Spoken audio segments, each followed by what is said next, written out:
prepared a PowerPoint presentation.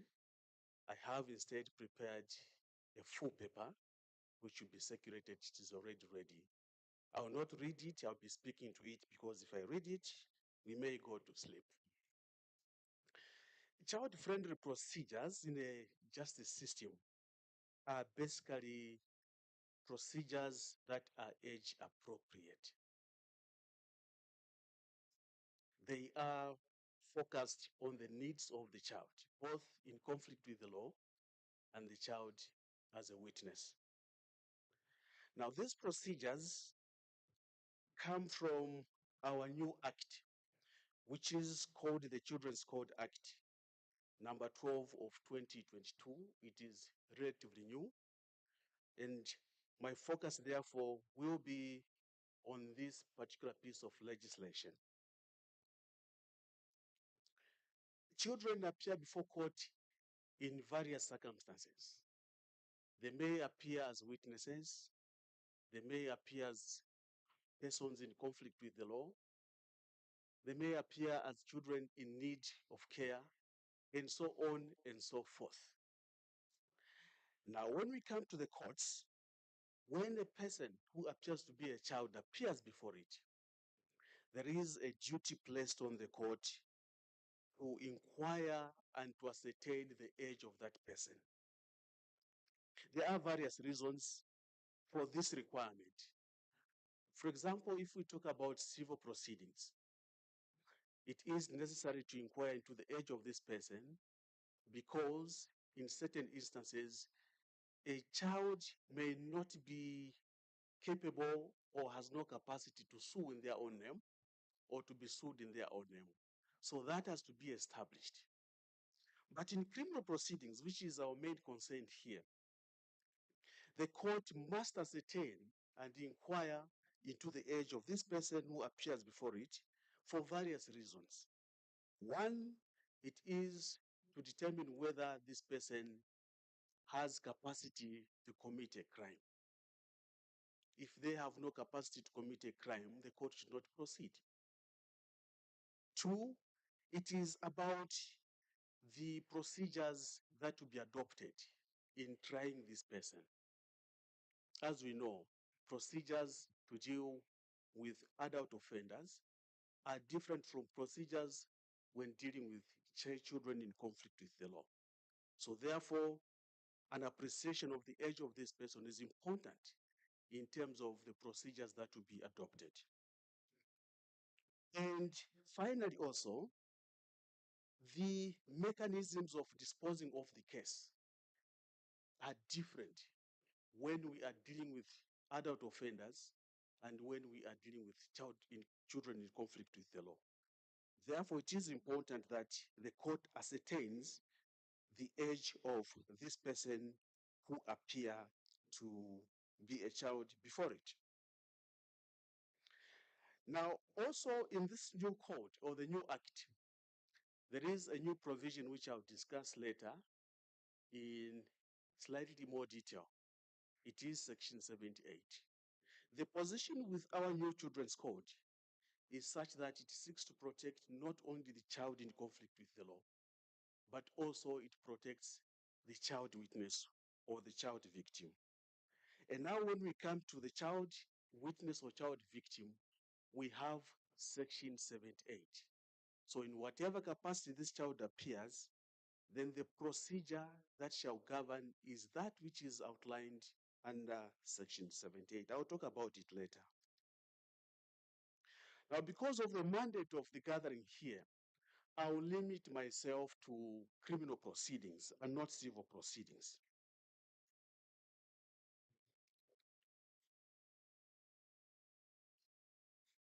The requirement to conduct or to ascertain the age of the child in our case is a very critical requirement and very primary requirement before the court proceeds. We find this in section 66 and section 71 of the code. There are also case laws I've cited which point to this paramount duty. The court should not proceed without ascertaining the age of this person. And this age requirement should be ascertained and conducted regardless of the capacity in which this person is appearing before court. He may appear before court as a child in conflict with the law. Age ascertainment must be conducted. But also when they appear as a witness, age ascertainment must be conducted for the reasons that I shall explain in the due course. The court has also provided mechanisms or the tools which the court must employ in conducting the age inquiry. Basically, these range from the requirement for the parent or the guardian produce a birth certificate. It can also be done through an affidavit signed by the parent or the guardian. Or in the event that these are not possible, these are not available, then the court would send this child to a healthy facility for age determination. And this inquiry usually is conducted regardless of the age that is cited on the charge sheet or the age that is cited on the indictment. The court itself must be satisfied that this is the correct age of the child. Having said so, I move quickly to the criminal jurisdictions of our courts as conferred by the Children's Court Act. We have two courts in the main which deal with children's cases. One, it is the subordinate court, and in real terms, it is denoted as a juveniles court. Two, it is the High Court, which in real terms is denoted as the Children's Court. I'll talk about them separately. A juvenile court, like I said, is a subordinate court, but there are caveats and limitations.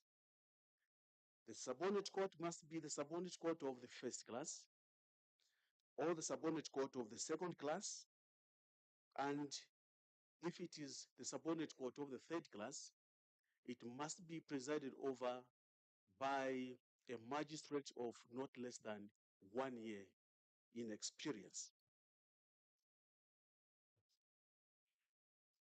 The power of the juveniles court to hear criminal charges concerning a child in conflict with the law are limited.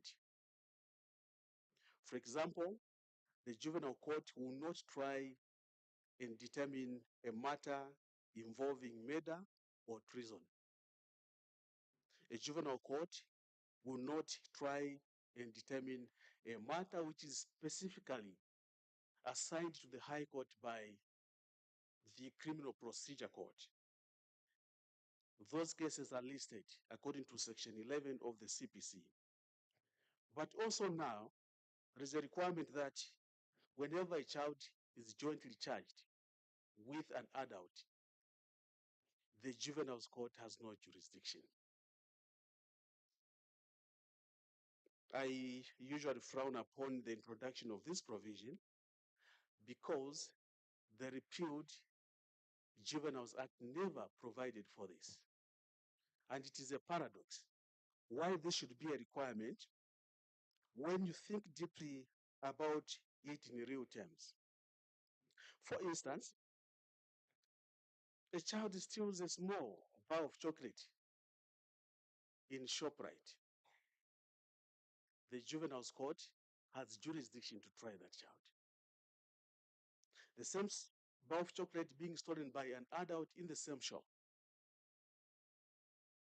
The High Court, the juveniles court still, the subordinate court still has jurisdiction to try that adult. But I wonder what changes then if the same bar is jointly stolen by a child and an adult, for it now to shift from the subordinate court to the High Court. I don't see any logic, but since this is a new act, perhaps when we propose law reforms, it should be a provision that should be proposed for law reform. Let the subordinate court still retain jurisdiction to try some of these cases. But that is about jurisdiction for the juvenile court. When we come to the children's court, it is principally a high court, a division of the high court, but assigned specifically by the Constitution to deal with children's cases, and is the jurisdiction are cases, those cases which are taken away from the subordinate court. These are murder cases or cases involving treason or offenses which specifically the Criminal Procedure Code has assigned to the High Court. And also cases, like I said, where a child is jointly charged with an adult. There's something I want to highlight here which I feel is important. And in many cases, it has come to question before courts.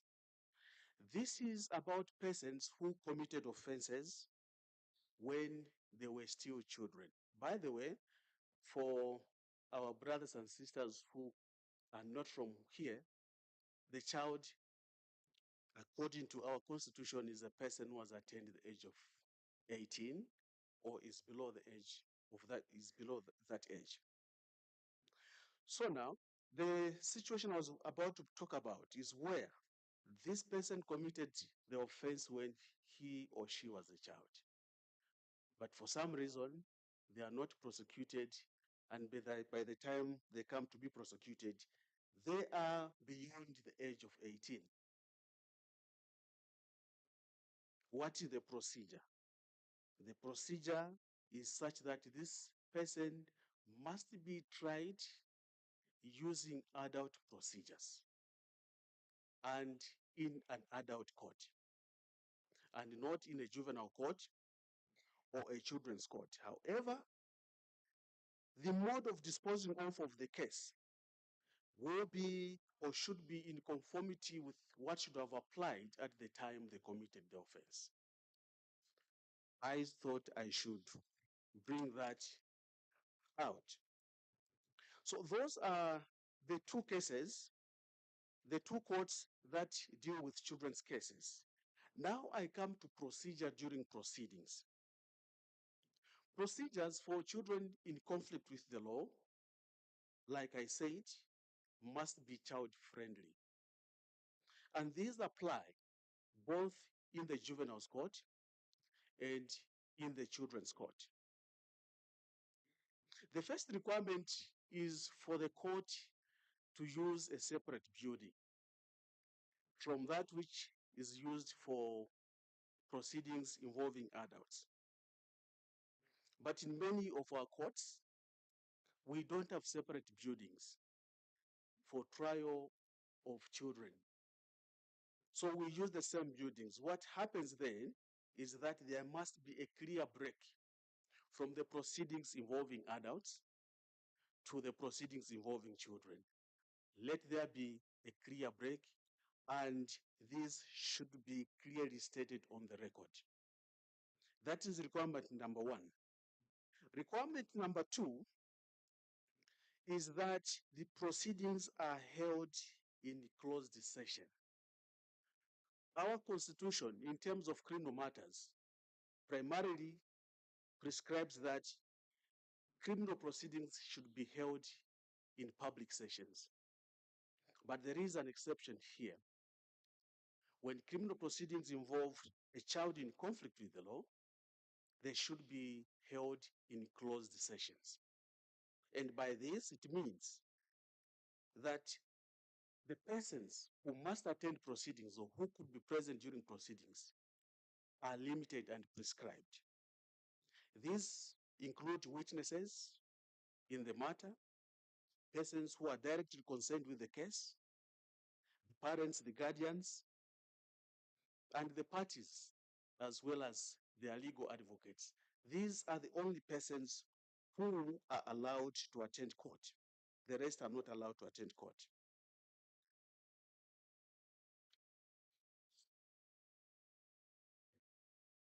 Also, the other requirement is that proceedings should be informal to remove that stigma of the court. The DPP for Namibia here spoke about the traumatic situation or experience in the court. So to remove that, the proceedings should be informal. If it is the High Court, the wigs, the robes should be done away with. And sometimes for some magistrates and for some judges, I've seen they even come down from their seats to come and sit at a round table-like arrangement so that there is informality and the child is put at peace.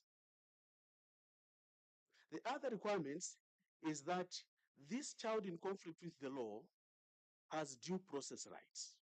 And those due process rights must be respected, they must be observed. Some of them include, as of now, the entitlement to legal representation. The child may decide to engage counsel of their choice, but where they have no means to engage counsel of their choice, the court should be able to issue a legal aid certificate so that they are legally represented. It is now a right for every child.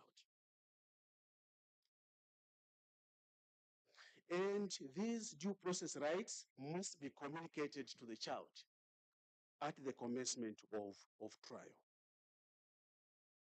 The other issue I feel I should talk about in the haste of time is about the requirement for bail. The position now is such that all criminal offenses allegedly committed by a child are bailable, unlike in the previous situation. They are bailable, and the only consideration now is whether admitting this child to bail would result in serious danger to that child, or it would result in serious danger to that child's community. I'm sure we know that there are cases where this child is not desired by the community. And so if he is released on bail, he might be harmed by the community. So those are the only considerations as of now. But as for the offenses, they are all bailable. And the usual practice of bail is as established. There shall be an application by the child and then a response by the prosecutor, and then the court considers those traditional considerations plus the decision whether releasing this child on bail could be injurious to him or to the society. Trial proceeds as has been for adults. There shall be the case for the state, cross-examination, and so on and so forth until the matter is closed. I'm really rushing because I'm receiving many flashing warning lights from all angles telling me to wind up. So I will really rush very quickly. I don't even know now where to touch. But that is about a child in conflict with the law. I also spoke about a child witness. The procedure of handling a child witness is provided for under Section 78 of the Children's Code. It is quite lengthy, and perhaps it might be very difficult for me to run through in view of the limited time allocated to me. Finally, I'll rush to the methods of disposal of cases involving children. These are listed under Section 79. In the event that there is a finding of guilt for the child, the court may dismiss the charge. The court may order a probation order, and that probation order ranges from the period of 6 months to 1 year. The court may also order this child to be committed to a fit person in the event that it is found that the guardian or the parent is not a fit person to exercise parental control. The child can also be sent to a child-approved center or a reformatory center, but there are limitations. For example, children in conflict with the law who are aged below 16 years cannot be sent to these facilities. But also there is a requirement that we reduce the institutionalization of children as much as possible. For that reason, children also between 16 and 18 years should only be sent to these facilities where there are no better means or mechanism of dealing with them. This order does not exceed 3 years. But whatever the case, when that person attains the age of 19 years, they must be set free. The child can also be ordered to pay a fine or damages or costs. But this also, the court must take into account the ability of the child to pay, because it would serve no purpose for the court to make an order when the child will not be able to pay.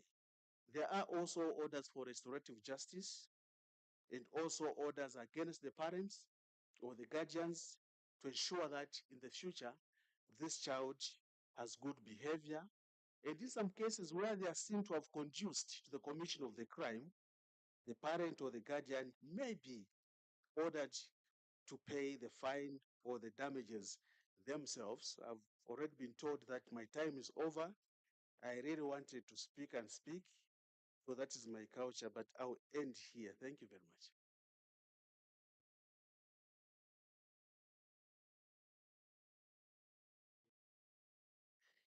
Thank you very much, Judge.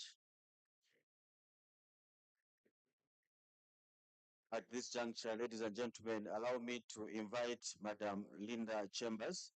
She's a practicing barrister in Northern Ireland. She specializes in family and criminal law with a strong background in prosecutions. Madam Linda Chambers has worked with the Public Prosecution Service since its formation and has been a public prosecutor since 2005. Please put your hands together for Madam Linda Chambers.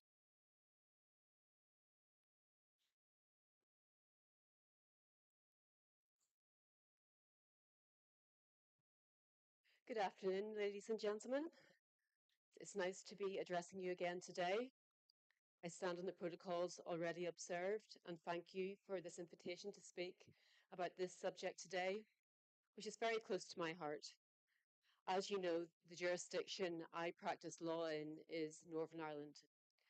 For over 16 years, I practiced in the Youth Court of Northern Ireland, directing on police files and presenting the cases to the court when prosecution was directed, or diverting into restorative disposals where this was found to be appropriate and desirable. This afternoon, I will talk to you about specific practice and procedure in the Youth Court in Northern Ireland, which helped to create a child-friendly environment and a forum which encourages full participation by all relevant parties. While diversion will be the best interest of the child in cases where the relevant factors support such a disposal, there will be offenders who are best dealt with by the youth court system. This may be because the offending behaviour is too serious to be dealt with by way of diversion, such as a serious sexual offence. The youth may be a repeat offender who has not responded well to previous restorative interventions, or the young person may have completed all diversionary disposals, and in this case, a further diversion cannot be considered appropriate. A failure to engage with a diversionary disposal will, in almost every case, result in a prosecution before the court. This is, of course, provided the evidence has not changed in the interim to alter the original prosecution decision. In Northern Ireland, there are special arrangements for children and young people. A designated youth court considers all prosecutions where the offender is under 18 at the start of proceedings, and an adult is not co-accused on the same facts.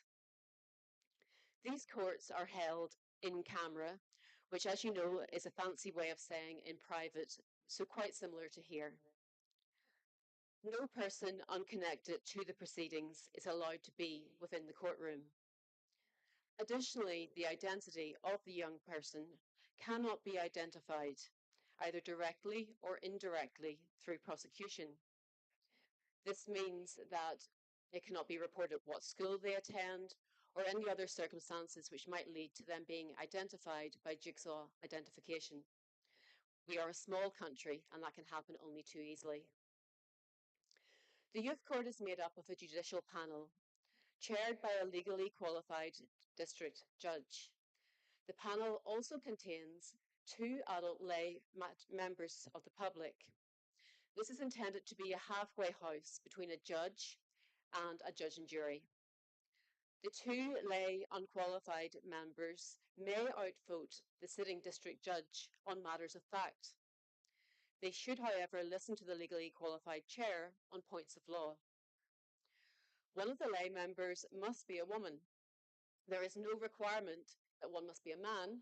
One always is, which is why we have that rule. Wigs and gowns are not worn in the youth court, and the language is simplified as much as possible to encourage full participation in the process and understanding of it. Certain terms are prohibited by legislation, such as the use of conviction and sentence, preferring the terms found guilty or a finding of guilt. And this is under our legislation, Article 5, Criminal Justice, Children, Northern Ireland Order, 1998. As you are aware, Article 5 of the Human Rights Convention creates a need to consider bail. This is particularly strong in the case of children. There is a presumption that a young person will be granted bail to a suitable address under suitable conditions. We too have specific provisions in law in relation to the granting of bail for young people and children. This is detailed in Article 12 of the 1998 order. The court must allow the young person to be released on bail unless the court considers that to protect the public, it is necessary to remand them in custody. That is the first consideration which must be settled before they move on to the next part of the section. Then they must be satisfied that either it is a violent or sexual offence that they are accused of, or an adult similarly charged on conviction on indictment could be subject to 14 years. Or the offence charged is an indictable offence, so a serious offence, and the child either was on bail whenever this was alleged to be committed, or had been found guilty of an indictable offence within 2 years ending on the date upon which this offence was alleged to have occurred. The Article 12 conditions are upheld by the court stringently. Defence practitioners have successfully challenged decisions to not grant bail, whenever this criteria has not been met. The statutory presumption in favour of bail is so strong that the prosecution will attempt to agree strict bail conditions with the defence in order to meet the spirit of the legislation. The Criminal Evidence Northern Ireland Order 1999 is a piece of legislation in our jurisdiction which allows for special measures to be granted to help witnesses to give their best quality evidence. There are many situations in which this can occur. It will be when a witness is vulnerable, either through age or a physical or mental disability, or because they are intimidated or in fear or duress. Quality is judged in terms of completeness, coherence, and accuracy of the evidence that will be provided to the court. Each response should be considered both on its own and in the context of all of the responses as a whole. Witnesses under the age of 18 are primary rule witnesses. The court will consider these applications favourably. We routinely make them whenever there is a witness under 18, and they are usually granted. The only situations when they tend not to be granted would be in the very rare circumstances where you're dealing with an older teenager and it is their choice that they do not want then to be granted, and on occasion that has been cause to abandon the special measure on the day of contest or trial, but that is exceptionally rare and is an example of how the views of the young person are always taken into account. As I said, there are various special measures available. Some witnesses feel more comfortable giving evidence if the defendant cannot see them and ask to be screened from the defence and the general court while attending to give evidence. They attend through a side door and give their evidence from behind a screen or curtain. Article 12 is the most commonly used special measure, as it allows witnesses to give evidence from outside the courtroom via a video link. In certain areas, this can be done from a purpose-built remote evidence centre outside of the court building. This building ensures that the young witness cannot possibly come into contact with the defendant in the proceedings and or their supporters. Wigs and gowns will not be worn in the youth court. If a child witness is appearing before a Crown Court, wigs and gowns will generally be removed in line with Article 14. Giving evidence. This may occur because the witness is giving evidence in the Crown Court and there are adult defendants, or because it is a matter involving a lot of youths and some of these youths are appearing with an adult co-accused, which tends only to be in very serious matters. The court may decide that a special measure is appropriate without application from the prosecution. However, the prosecutor will apply whenever aware of the need. As you know, frequently vulnerabilities are hidden. They may not even be recognised by the witness themselves, or they may not know that that vulnerability could affect their availability and their possibility to give evidence. So sometimes we discover they require special measures a little later than we would like. It is good practice to be told at the earliest possible point by the investigating officer so that we can apply at an early stage, and that gives added reassurance to the witness. They don't need to worry about entering a courtroom. However, sometimes we're not aware of that in the cases of adults. In the cases of children, we will always apply due to the primary rule. Defendants may not apply for most of the special measures available. However, registered intermediaries may be asked to assist any party giving evidence where communication is a difficulty, including offending youths. Registered intermediaries prepare specialist reports and measures are suggested to help the witness to communicate, such as requiring counsel to provide a copy of their questions before contest or trial so that the nature of the questions can be agreed as appropriate. It may be suggested that the witness will require extra breaks, or it may be necessary to prevent certain question styles, such as tag questions, which will simply encourage a witness to agree with the question asked and not give their correct evidence to the court. The registered intermediary scheme assists defendants, victims and witnesses with significant communication difficulties. It is available at all tiers of criminal proceedings. At ABE, which is the Achieving Best Evidence procedure, this is where a witness may complete their evidence in chief ahead of the contest or trial on a video, and that is played over the same live link. And for offending youths at interview. There are many reasons why a young witness may not be able to communicate fully, such as a genetic abnormality, learning disability, autistic spectrum disorder, mental health issue, neurological disorder, physical disability, or simply their young age. Registered intermediaries can assist with initial interview, ABE, and communicating more effectively during court proceedings. Prosecutors will routinely refer a young witness for RI assessment, as they are particularly vulnerable in this context. The Advocates Gateway is a free resource available online, which provides access to practical, evidence-based guidance on communicating with vulnerable witnesses and defendants. It was founded in 2012. All of our prosecution counsel are advised to seek guidance from its toolkits on appropriate questioning of vulnerable and or young people. There are currently 20 toolkits, and I would encourage you to have a look at them. They include planning to question someone with autism, that's toolkit 3, planning to question someone with hidden disabilities, planning to question someone using a remote link, the use of communication aids, etc. It is a helpful, free resource which will help a vulnerable witness to give their best quality evidence to the court in the least stressful manner possible. This is ongoing work. The PPS continues to be involved in multiple initiatives to improve children's experience of the youth justice system, such as improvement of bail and custody provision for young people, the development of a childhood house with multidisciplinary services, all under one unimposing roof, and pre-recorded cross-examination. Youth court sentencing is quite complex, with many different available disposals. However, it gives flexibility to the panel to consider each case on its own facts and circumstances. The most common disposal is the Restorative Youth Conference Order, which is the big sister of the Diversionary Youth Conference Order, as the process is entirely the same, the only difference being that it stays in the young person's record.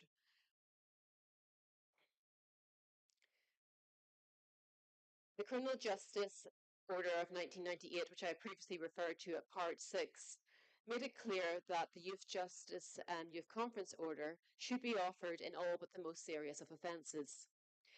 If the court did not sentence in that regard, they must give reasons. This legislation communicated clearly to the court that restorative youth justice plans were to be used in most cases. This helped the shift in sentencing to bed in and become common judicial practice, because legislation required a shift in approach.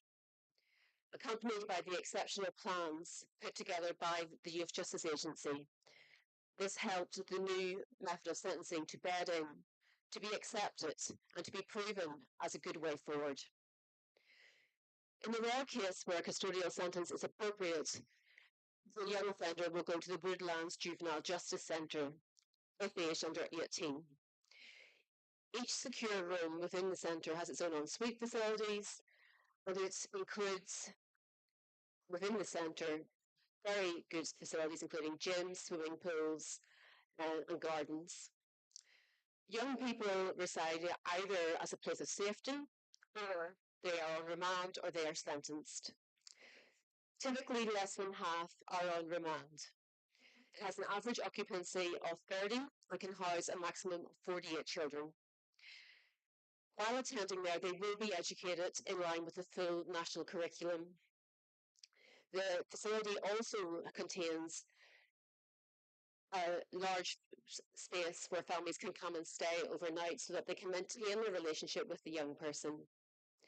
If you would like to see more about the facilities involved, there's a couple of short videos on YouTube, including one which features our Justice Minister, Naomi Long.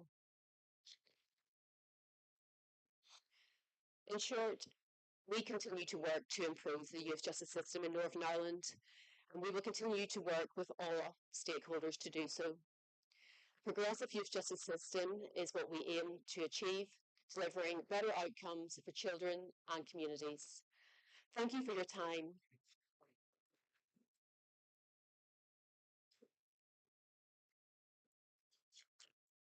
Thank you very much. Another round of applause. Now allow me to invite to Carl. He's a senior staff attendant at Alexander, where she specializes in child justice and human trafficking. Please welcome Madam Munji.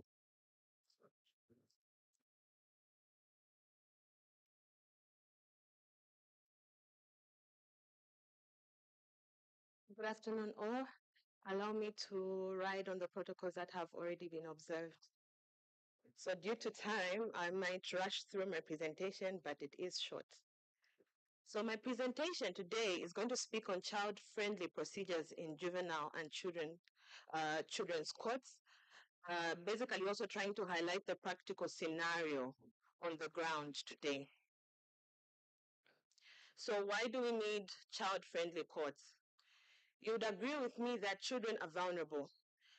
And they can be delicate and they need protection. And at the same time, we're also trying to ensure that they are not re-traumatized. Because one thing that you'd observe is that even as adults, we're quite afraid of the court system. So you can only imagine the impact that is on a child as they go through the court system, whether they've come through in contact with the law or in conflict with the law. So I work for an organization that mainly helps children in conflict with the law. However, you would all agree with me that to ensure that we have child-friendly court procedures, we all have to collaborate. The state cannot do it alone. The defense cannot do it alone. We need the social welfare department. We need the police service to ensure that we create child-friendly court environment. So I'll go straight into the best interest principle. So the New Children's Court Act is premised on the best interest of a child principle. And this is very progressive in that it obligates both private and public bodies to ensure that when they're coming up with a decision, the best interest of the child is always taken into regard. So it means even I, as a defense lawyer, when I'm in court, need to ensure that as much as I want to win my case, if there's a child involved and there's a child witness or victim, interest comes first. If there's a child in conflict with the law, that child's interest comes first. So some of the factors of the best interest principle is that we're going to look at the wishes and feelings of the child. We're going to look at the maturity and age of the child. You would agree with me, during trials, you would notice that the level of intelligence or rather maturity of children differs from child to child. So even their understanding of events will be different, but that does not mean that their testimony is not true, or it doesn't mean that they don't fully understand what has happened. It's just that they're understanding it based off their maturity. So I'll quickly go to child-friendly provisions. I'll start with section 78.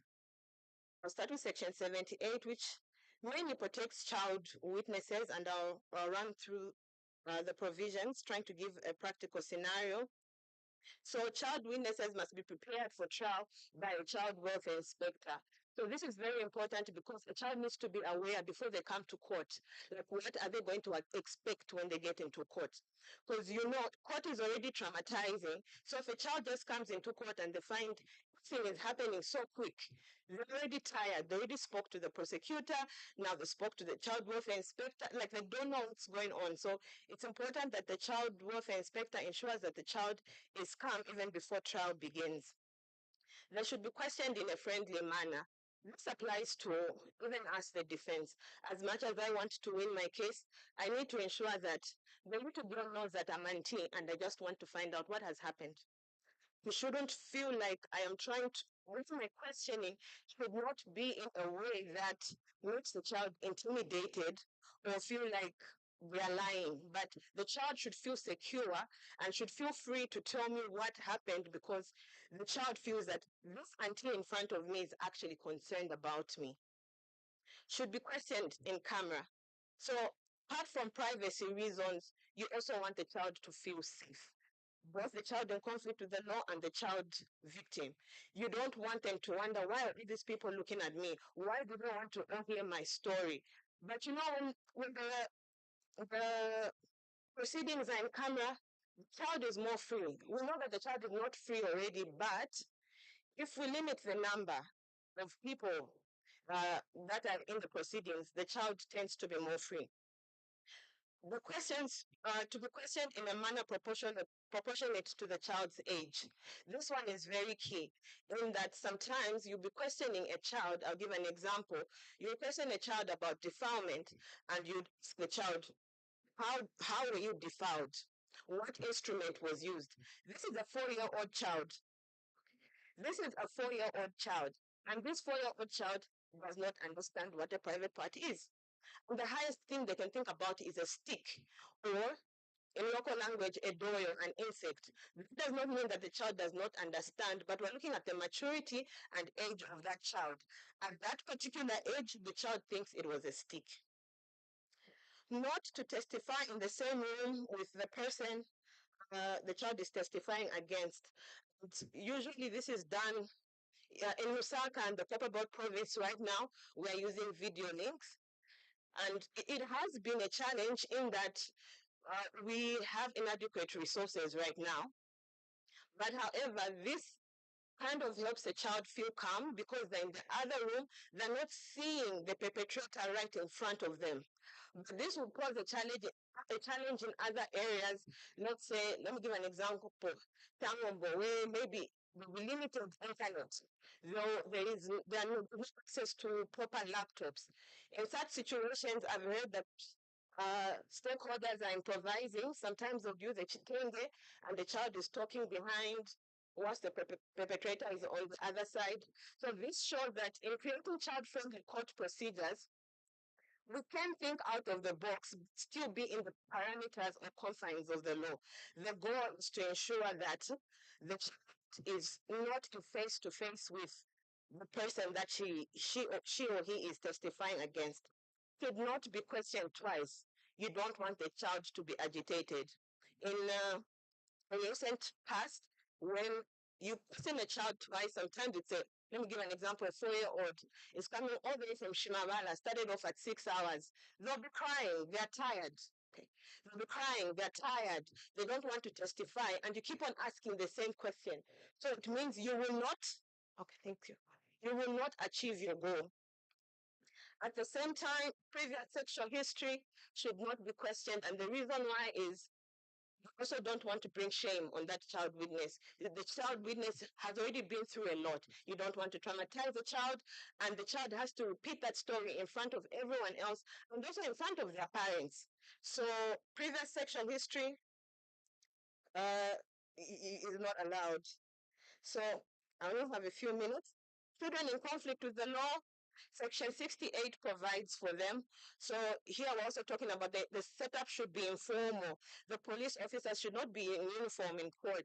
They should not carry a firearm whilst they're in court. At the same time, it also provides for legal representation. So Section 68 covers for children who are in conflict with the law. So in summary, the reason why we need child-friendly court procedures is that children should testify in a less intimidating environment, and child-friendly court environment allows a child to testify more freely. So that's my presentation for today. Thank you.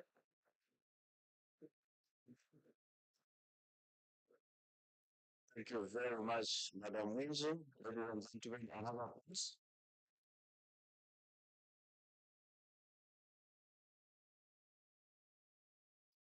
In the interest of time, we are going to allow only one question. Only one question.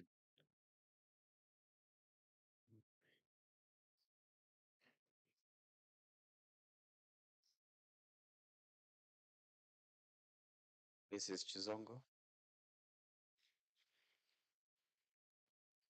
I just want to say thank you to all the presenters for the wonderful presentations. My question is directed to the judge.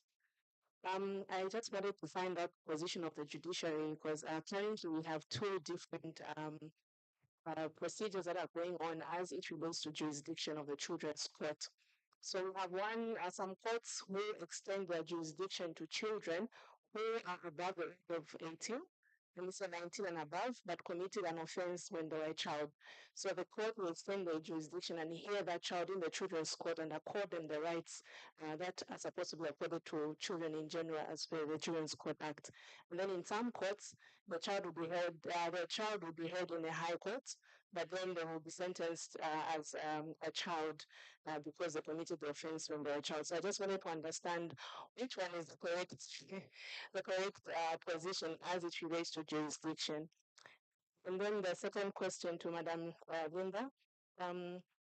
You talked about the special measures under Section 17.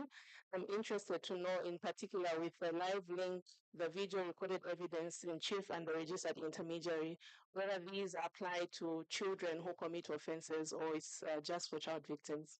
Thank you. Thank you, Mrs. Chizongo. It's understood. The act, like I said, is still new, but it should be settled surely. Your question goes to the understanding of the age of a child. That is the beginning point. who is a child. And that is where the jurisdiction of the juveniles court and the jurisdiction of the children's court comes from. They are there to hear and determine matters committed or offenses committed, allegedly committed by children. So who is a child? According to the definition from the Constitution, a child is a person who is 18 and below. So like I said earlier, that situation may occur. This person committed an offense when they were still children. And the prosecution begins when they are already beyond the age of 18. There is a case I've cited in the paper, except I didn't have enough time, but at your own time you read the paper. That person is no longer a child. So the procedures that will apply are those for the adult. And therefore, an ordinary subordinate court, which is not a juveniles court, or an ordinary high court, which is not a children's court, should try that individual. However, when it comes to sentencing, they should apply the methods of disposal according to the Children's Act. I don't know whether I've answered your question. Thank you. You have answered, my lord. Thank you for your question. I believe there was a question in relation to registered intermediaries as well, and whether that special measure was available just for child witnesses or for young offenders also. And that is the one special measure which is available to all. So it is available to both child witnesses and young offenders.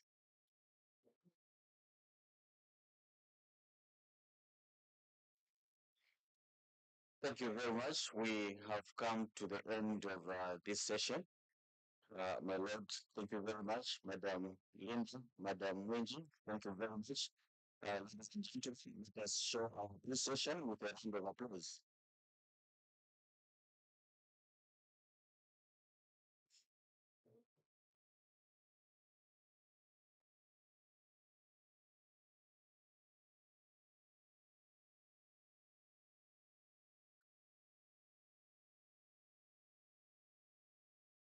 Rosie?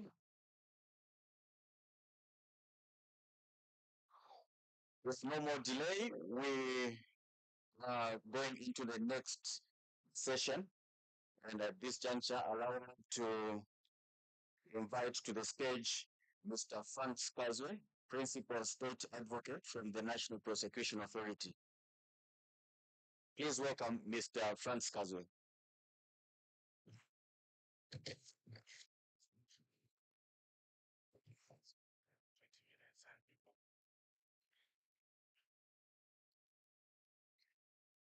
Good afternoon. Good afternoon. That's much better. Okay. Allow me to invite to the front the participants of this session, Mr. Bernard Mpenda and Mr. Moimoi. A round of applause as we to the front.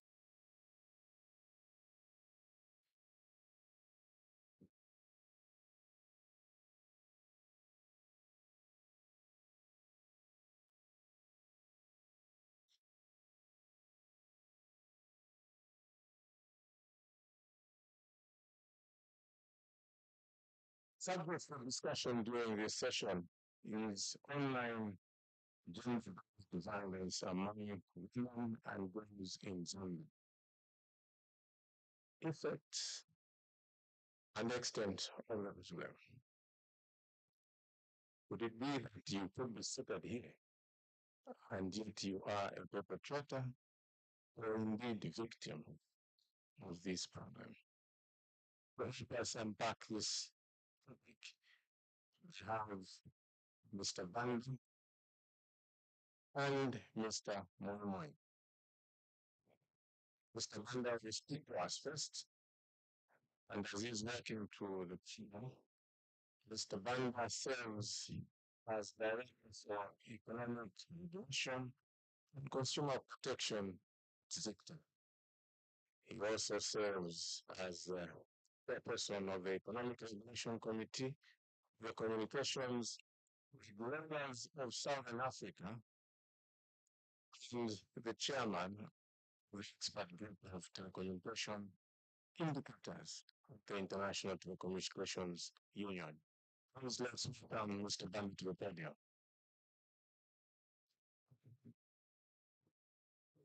Oh, okay, is this one?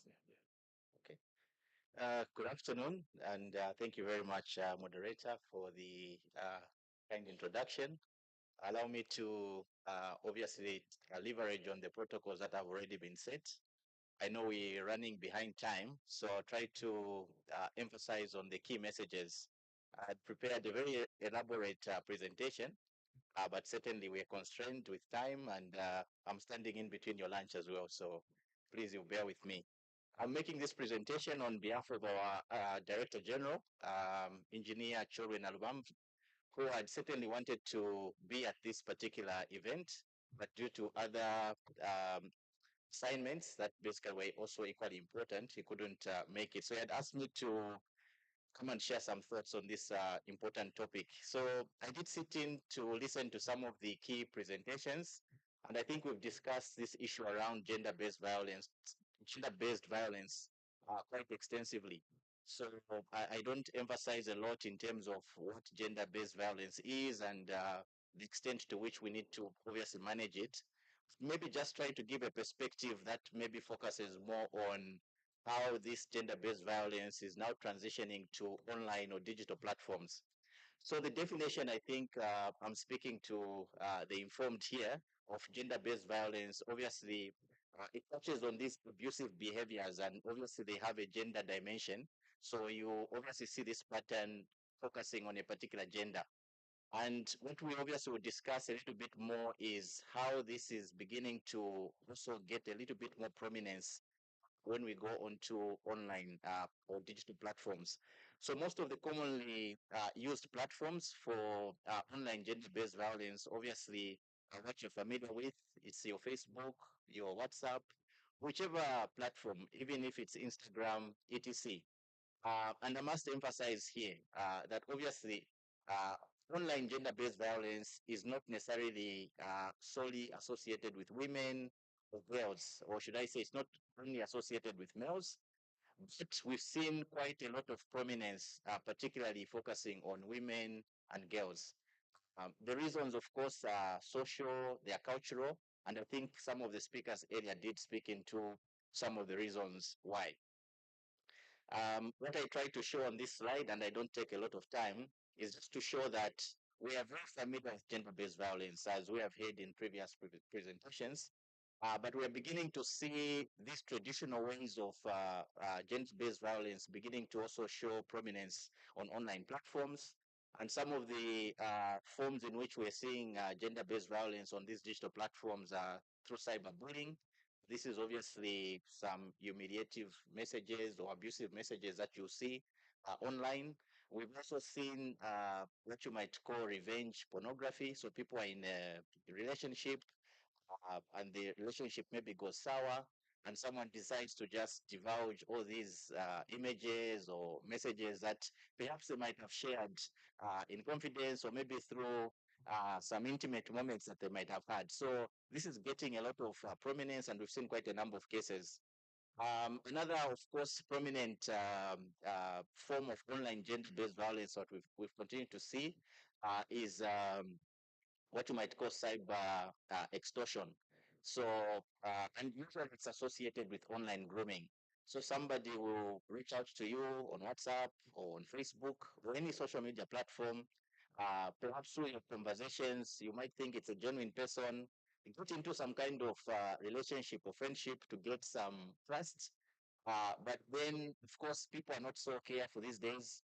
They maybe share certain things that after some time, someone begins to ask for money, or basically they begin to threaten you that if you don't give me this amount of money, then I'm going to publish this. And if you are a prominent lawyer with the prosecutors organization, or even just a citizen within our country, you might actually be forced to send this money. And obviously, we've seen that people have suffered a lot of challenges with this. Don't go through all the different ones. There are obviously quite a number. We've seen hate speech, of course, and it's also quite gaining quite a lot of prominence, where basically these messages are aimed at trying to instill a certain level of hate.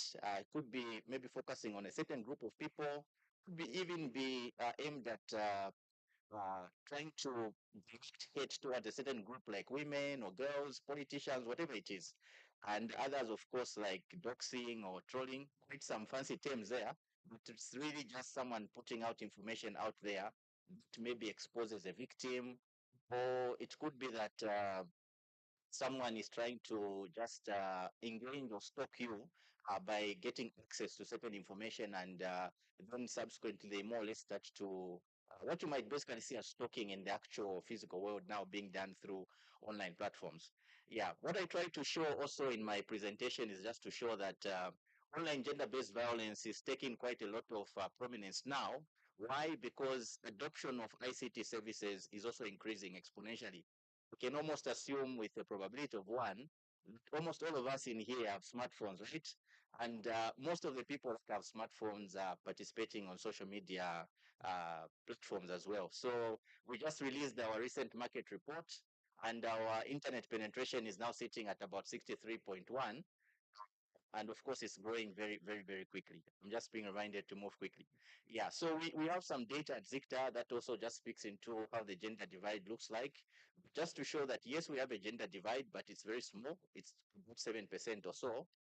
But what is very interesting is that regardless of being male or female, most of our citizens actually that are using internet services are also participating in social media platforms. Could go on a little bit more, but I'll try to move quickly. So these are some of the incidents that we've been able to isolate from some of our demand side surveys around what sort of social media or online risks people are being exposed to. And you'll see that cyberbullying, hate speech, issues around adult pornography exposure, quite prominent even within our populace. I did mention that women, of course, and girls are targeted quite a lot when it comes to online gender-based violence. Try to show also what are some of the prominent issues that associated with women being victims of online gender-based violence. And as you would expect, things like cyberbullying, trolling, cyber stalking, even just public humiliation or shaming or online, obviously, are quite prominent. And online grooming, like I said, is also quite prominent. Now, what are the effects? As you would expect, of course, they're quite diverse. We've tried to isolate them there, but when you look at things like the psychological, social issues, obviously, when you're a victim of online gender-based violence, you would obviously suffer some emotional, psychological stress. And of course, I try to show there that issues around depression, anxiety. We've also seen cases where people are contemplating things like suicide out of being victims. We've also seen issues around limited civic participation. So someone has political interests, no longer interested. They probably could even withdraw from using some of these online platforms after suffering some of these challenges. We did conduct a study with UNDP last year where we basically got some insights. Try to just give you some examples, not to go into a lot of detail because of time. But we have seen situations where prominent political figures have been victims of online gender-based violence. This has affected other females in terms of their participation in politics. Also seen aspects of cyberbullying. Somebody's having a wedding, they post pictures, and people start talking about all sorts of things. Maybe it's not an expensive dress, doesn't look good on you. And this can actually have a very severe impact when it comes to issues around online gender-based violence, the emotional stress, and basically people basically can't even recover from things like this. 2 minutes, I'll be done shortly. Yeah, and so basically, this obviously now even evolves from Facebook, it goes into WhatsApp, and you have no control, and it could be very damaging, especially for young girls, but even just women in general. Online grooming and extortion, this again, to just contextualize the extent of the problem, there are quite a number of females that are victims of this genuine relationship on social media, but then it deteriorates into someone trying to more or less solicit for money. And the challenge, of course, as you might know as legal practitioners, these people never stop. You send the 10,000, they'll say, now give me 20, 30, and it just distorts into something that's quite severe in terms of the distress on people. What are we doing at Zicta? We're doing quite a bit, but of course not enough, because we should obviously share this responsibility.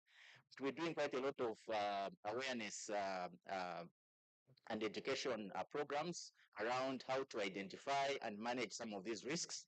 And this is an important platform as well, where we can share some of our thoughts.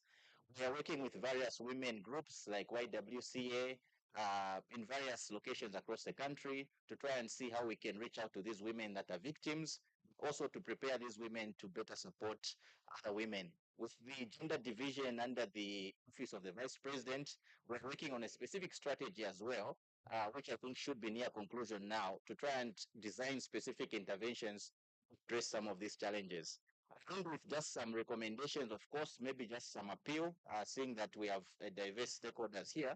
I think to basically address these issues around online gender-based violence, we all need to work together to enhance awareness. I think the severity of the consequences of these challenges is increasing by the day, and we need to work together basically to address these issues. We're also trying to make an appeal and to see how we can work with various stakeholders to try and enhance our capacity building efforts. I know that I think one of the panelists is from the police. Mostly when people have a challenge, they go to the police. Are the police or law enforcement agencies adequately equipped to respond to some of these challenges? And of course, I think related to this is trying to see how we can create some safe spaces so that when we have victims around some of these challenges, how can they basically get some assistance? And there are obviously some initiatives that are already in place. There is a child lifeline number where people can obviously get some support. And of course, here, because of time, but I think one of the key challenges is that we don't have a very good profile in terms of the extent of the problem.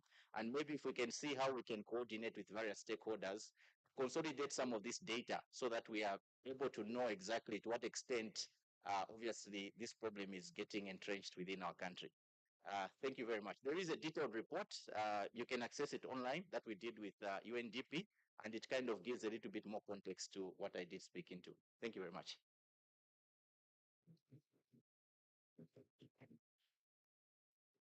Thank you, Mr. Banda, for that presentation.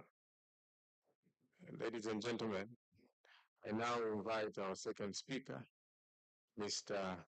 Robita Moimori, who serves as Deputy Coordinator for Community Services at Zambia Police Service.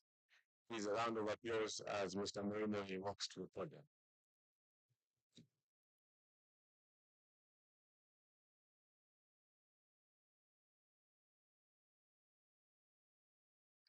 Allow me to continue as the rest of the speakers to ride on the protocols already established. The previous speaker has just given me some slides because the information he has just provided covers most of my presentation. So in that case, yeah, I'll go to parts like the cyber crimes, the sections that we use to inquire on cases involving online gender-based violence. We have to make clear is, shall we don't want to put it as online gender violence because already it's just gender-based violence. And then what the Cyber Crimes and Cyber Security Act has done is to provide or to bridge the gaps that existed because, for instance, we had challenges to deal with cases of emotional abuse. The Cyber Security and Cyber Crimes Act seems to have provided for that in the harassment part in the harassment part of it under section 69. So those are the sections that we use when we are inquiring on cases involving online gender-based violence. Prevalence, I would say the cases actually now, most of the cases that involve gender-based violence, they seem to always have impact of online abuse. For instance, we have had matters where a couple is going through a divorce, they have been in a very violent relationship. We have the husband will be stalking the wife, the lodge, the child an act in a compromised act with a man, and then take videos, then try and publish them on social media. So we find that in most cases, the cases involving online GBV tend to be offline GBV. We have the instances where uh, has been used to the internet has been used to deceive into believing that you invited for a job interview. We actually investigating such cases. The such case was the for job interview at the corporate along Cairo Road. And the young lady goes there, meets this person who has just invited her for the job interview outside ShopRite. And then he informs her that the interview place has just changed. They are having a board meeting in ShopRite, so we have to go elsewhere and conduct the interview. They ended up in Kanyama compound at a lodge where it was raped. So you find that there's interconnection between online and offline for GBV. This has been touched. That as well. International instruments. International instruments in the cyber crimes or online gender-based violence to be one, we need to go the collaborative partners, or especially the international ones. So most recently, we had a meeting here in Zambia. Our colleagues from Holland, we trying to set a hotline here in Zambia. The hotline is going to deal with issues of cyber violence, more especially the distribution of pornographic material involving children. So the idea behind that is seek international cooperation. If, for instance, the image of a Zambian child has been published on the net, the hotline will have the capacity to be able to trace the origin of that image. Then if it's connected to Zambia, then Zambian authorities will be alerted, provided some information to lead to a successful investigation of such a case. That's a landmark. So investigative skills. All in all, what we need is proper handling, because as police, we are the first responders, and how we handle these cases determines their success. I have not had enough experience, more especially in the beginning when we find ourselves maybe going to recover the computer that has been used for committing an offense, and then we bring in a suspect for interview. And because we don't know how to distinguish certain connections, we find that the suspect remotely starts to delete the information that really was so incriminating on the part. So it is important to note that in a GBV investigation is by nature similar to the traditional investigation. It involves collaboration with other experts, like our colleague from ZIPTA.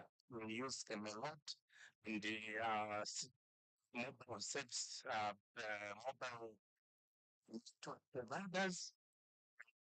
Use them to help us approach these cases. Chain of custody. You identify if it's a phone. We always regard the phone as the crime scene. So the management of it, because mostly if a message is typed, it is housing a person is typed on the phone, it means it sits there. So what you have to do, it package it, seal it, ensure its integrity, and hand it over to an expert that is going to process it. And by so doing, it means that kind of a budget is going to be admitted in court. Anything that is short of that will not be very helpful. So my colleague also touched on the effects. But what I wanted to say to conclude, we need to innovate. When I received the report of a child whose image was published on social media, and she was making allegations of being defiled by people in bars where she was posing as, as an adult, dressed as an adult, disguising as an adult, and she do sex work in those bars. So some people, they also did a recorded the interview with that particular child. When I was informed to the office to say, look at this issue, how do you deal with it? So part of the investigative strategy was to create what I called an online patrol. We spent almost the whole night trying to read all the messages to understand just on how to find the child before most people were being accused what to have. In the, I think it was 8 around 5, I got the breakthrough and was able to identify the child and brought the child to a place of safety. So we need really to innovate. The cyber, the cyber world is as good as just the ordinary world, only that it access all the actions easier. What you need is just a phone with bundles, when you are able to access a lot of information. Time is really against us, and you have to end here. Thank you.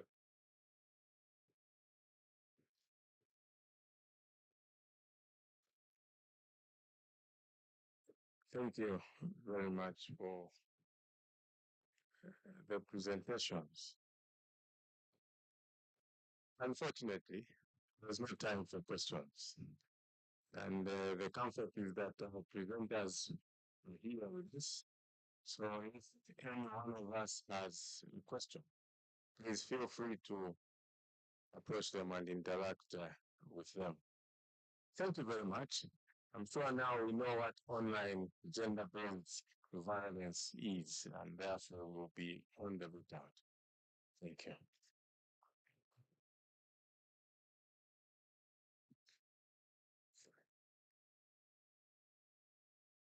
Thank you very much, Mr. Skazwe. Ladies and gentlemen, shall we show our appreciation with another round of applause?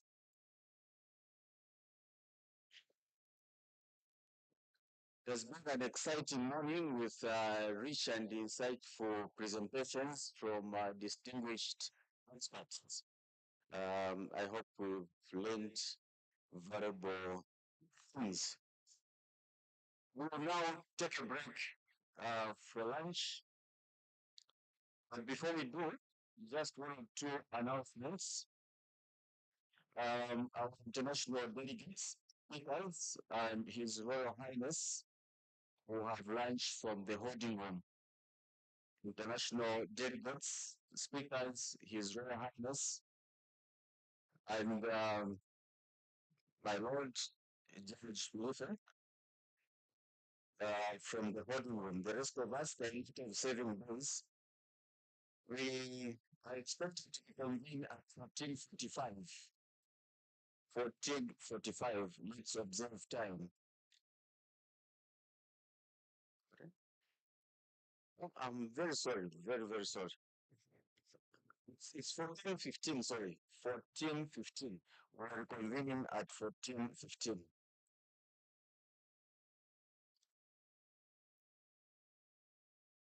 Thank you very much. Let's meet after lunch. Enjoy your lunch. Thank you very much.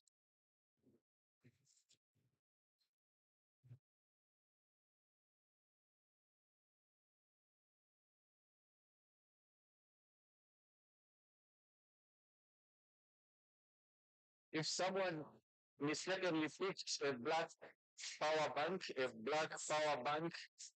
Please give it to us so that we hand it back to the owner. Black power bank.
And this is regulated by laws, rules, customs, beliefs, attitudes that prescribes the rights and duties of the partners and accords status to their offspring. But this afternoon, we are focusing on something much more serious and detrimental to children, namely child marriages. According to the Marriage Act of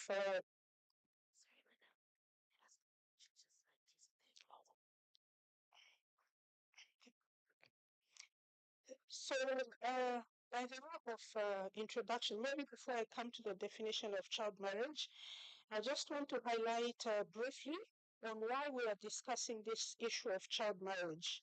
So we know that child marriage is not only a breach of legal boundaries, but it is a violation of fundamental rights, such as a child's right to education. It is a menace that robs our children of their innocence and the attainment of their full potential. It is also known that child marriage undermines children's emotional, sexual, and reproductive health. And suffice to state that research has further shown that child marriage leads to the perpetuation of poverty, in that it deprives children, especially girls, the right to education, as I highlighted earlier, and therefore the attainment of economic opportunities that would ideally lift them out of the bonds of poverty, thus perpetuating intergenerational poverty. Then, as I stated, the Child Code Act of 2022 defines child marriage as any arrangement made by a person for that marriage.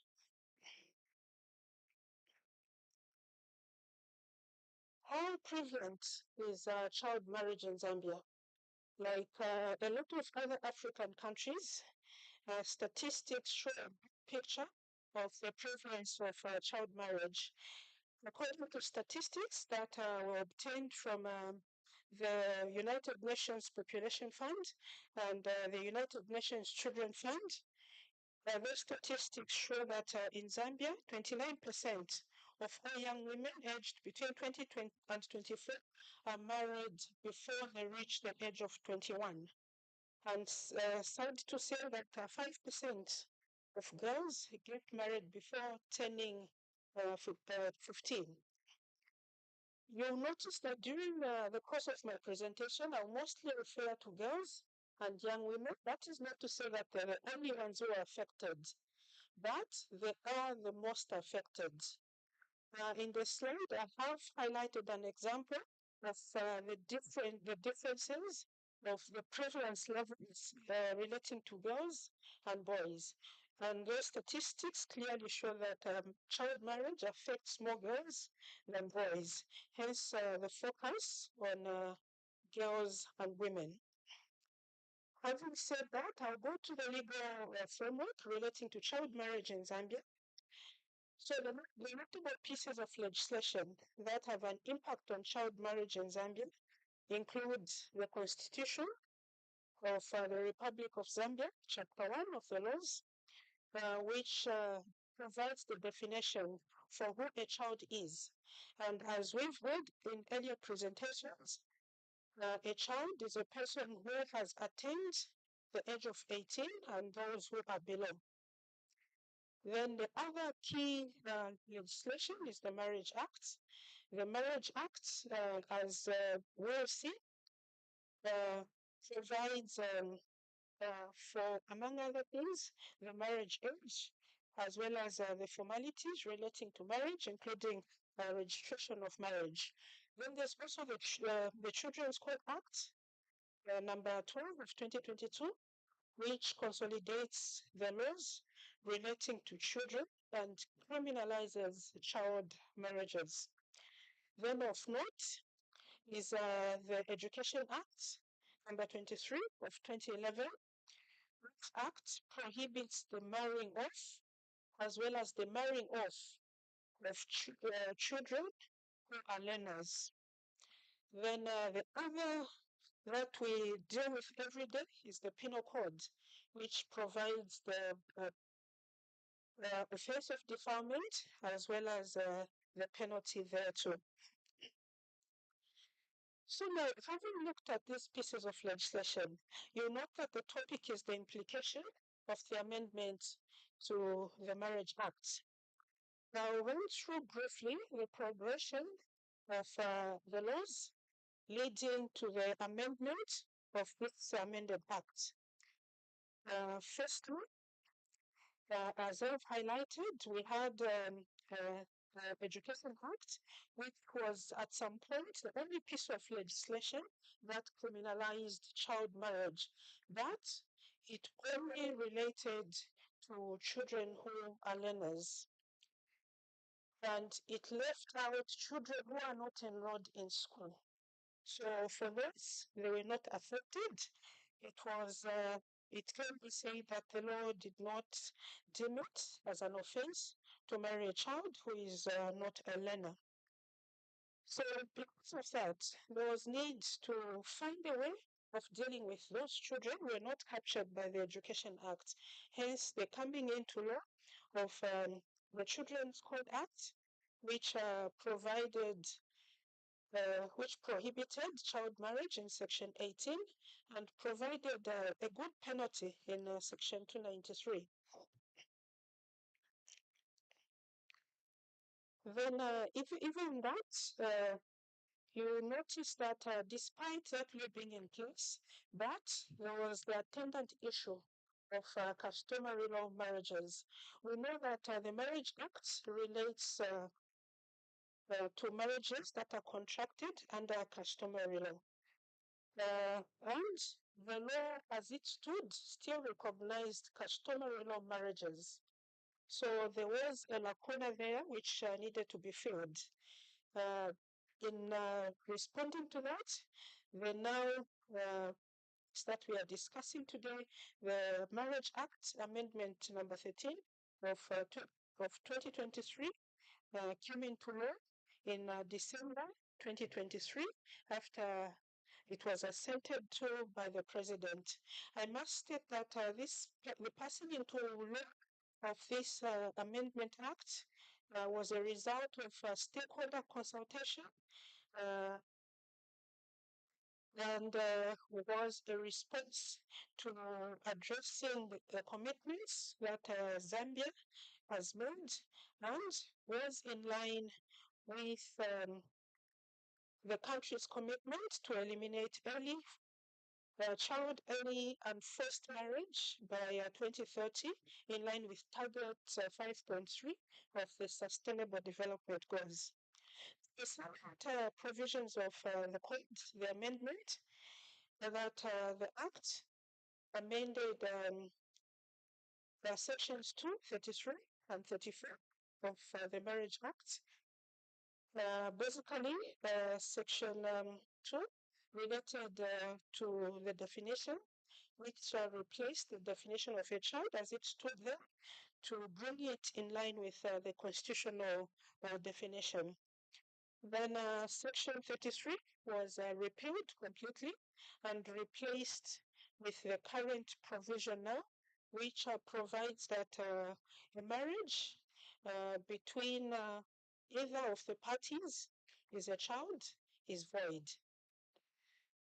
So that is now the key provision that has given rise to this discussion this afternoon. Further to that, a progressive move relates to Section 34, which was also repealed and replaced. Section 34.2 of that Act provides that Section 33 allow to a marriage contracted under or in accordance with any customary law. So now, finally, the law has brought into effect, has included even children that get married under customary law. thus filling that gap that was left by the Education Act, which left them out. So now, what are the implications of this amendment now on the prosecution of defilement? You may be interested to know that, as I stated earlier, we had a dual legal system which recognized customary law, and there was case law to the effect that a man cannot marry, cannot commit the offense of defilement against his wife. So if parties were married under customary law, it was okay for a man to marry a 13-year-old, and that would not amount to defilement because they are legally married under customary law. And we had the celebrated case, or the infamous case, of Rex versus Finjamba, which created that precedent that a man cannot defile his wife. So now, with the coming into of this law, this law is no longer usable. So going forward, we are now given the tool to prosecute cases where children are married off and being defiled by their husbands under the guise of being lawfully married. So it calls upon us as prosecutors to go out there and make sure that we proactively prosecute all such cases.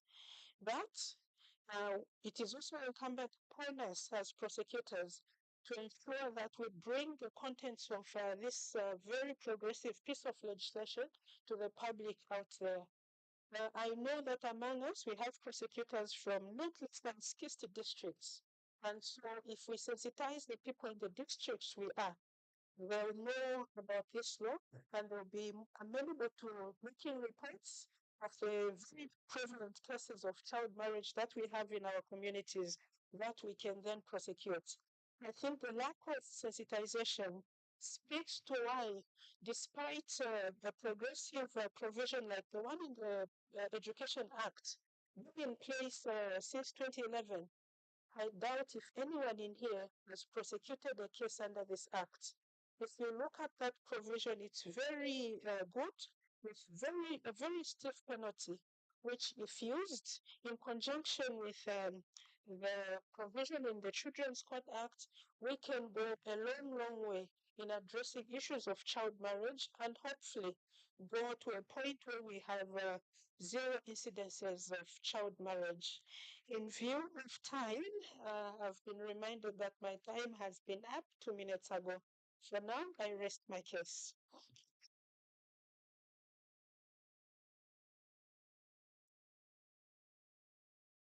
Thank you, Chief State Advocate, for that elaborate presentation. Can you please give another round of applause? Okay, so our next speaker is His Royal Highness, Chief Chamuka of the Chamuka Royal Establishment.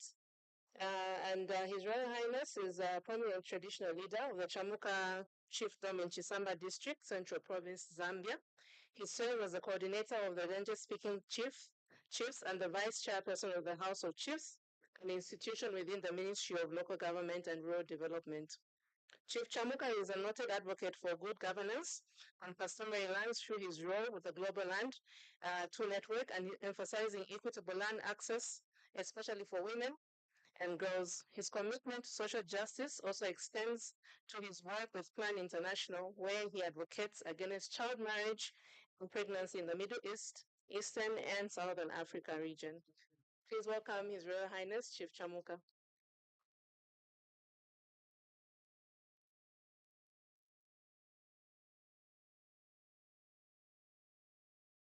Good afternoon. Thank you. First of all, I'd like to appreciate that the most important things in the preamble of my policy have been explained with the first speaker. I want to bring to your attention understanding of the situation of child marriage. At the moment, I'm not representing the House of Chiefs, but I've been invited in my personal capacity. I'm taking child marriage not as a health issue, very, very important, and two, as an economic issue, three, a security issue, four, cultural issue, five, social issue, six, spiritual issue, and now criminal issue. Some people may ask, why referring child marriage as a security issue? Being a national leader champion, I can just make a short reference to Eastern Province, which has got a lot of cases of child marriage. And what you see in Eastern Province is that there are chiefdoms that are just along the boundaries between Zambia and Mozambique, and also Zambia and Malawi. So you may wish to understand as to why in Eastern Province we have so many cases, because we have people coming from Mozambique into Zambia. I'm talking about to boundaries. And so the same is happening between Malawi and Zambia. So that poses a security issue. We need an action on this case. Now again, question, you think the honorable judge of the constitutional court is still around? If not, we still have the honorables. I have a little problem. When I look at the definition of a child in the Constitution, the definition is pointing to a person who has attained the age of 18 or below the age of 18. So, real things to 18. Now, the person is, if the minimum is 18, it will permit you to marry the child.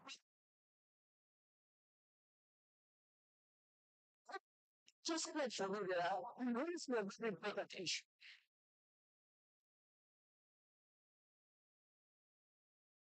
It means a child. The minimum marriage age is 18. Bring a child. So we need to look at this in the Marriage Act. And so I continue.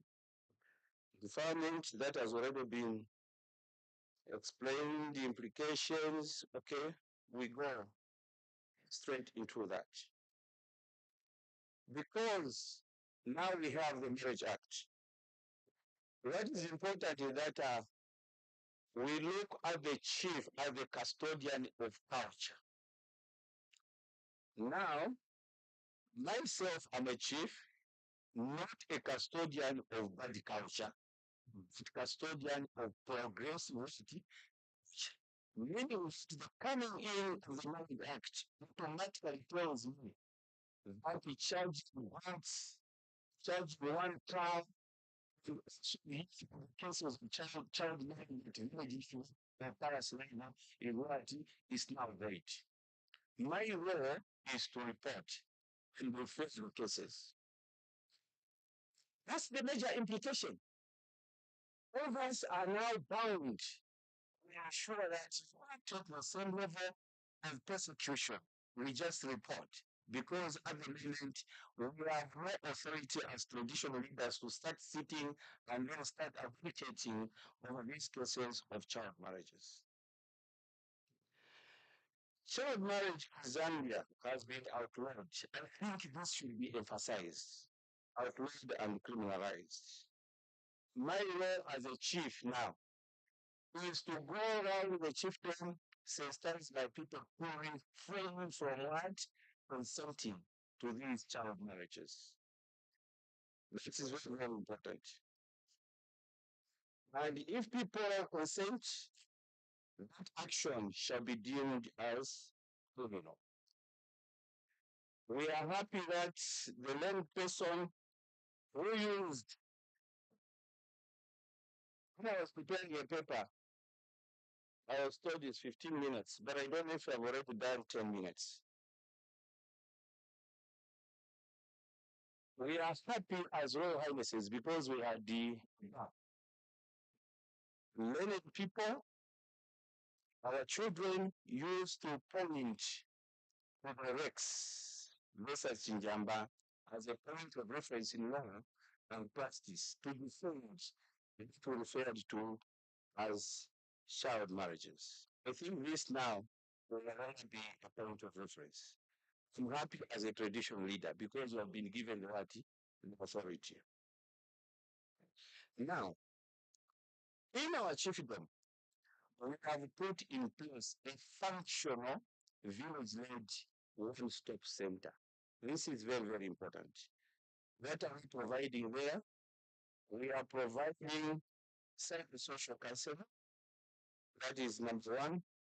Then two, medical services, basic legal services, and then we put in place a referral system, a very powerful one, and we need feeds in this one.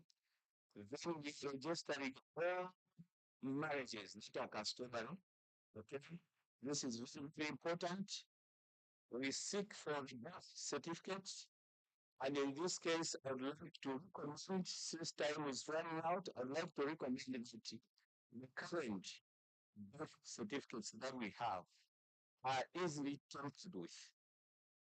I give you an example with the case of a man marrying off a 14-year girl. 4 days ago, I personally got response to parents, but I was surprised yesterday to receive a phone call from an arresting officer that the challenges. Then I asked what is the challenge. He said everything has been done, but the challenge is that the undefined card has been defaced. So we cannot easily use it in court because it will be challenged. Then I said, okay, officer, I'll be coming to help you. Because that is one, we can go to school, get a letter. Two, we can use our facility to the age of the right of the child. Level three, we should recommend to government that we should have quality certificate which can be accessed by any government in Zambia. This is very important. So, very these challenges. Then we are also using the paralegal. Okay, paralegals who have been trained level 3. Okay, and I'm going the training details. So we to have trained the people. The thing we established an anti-GBV fund.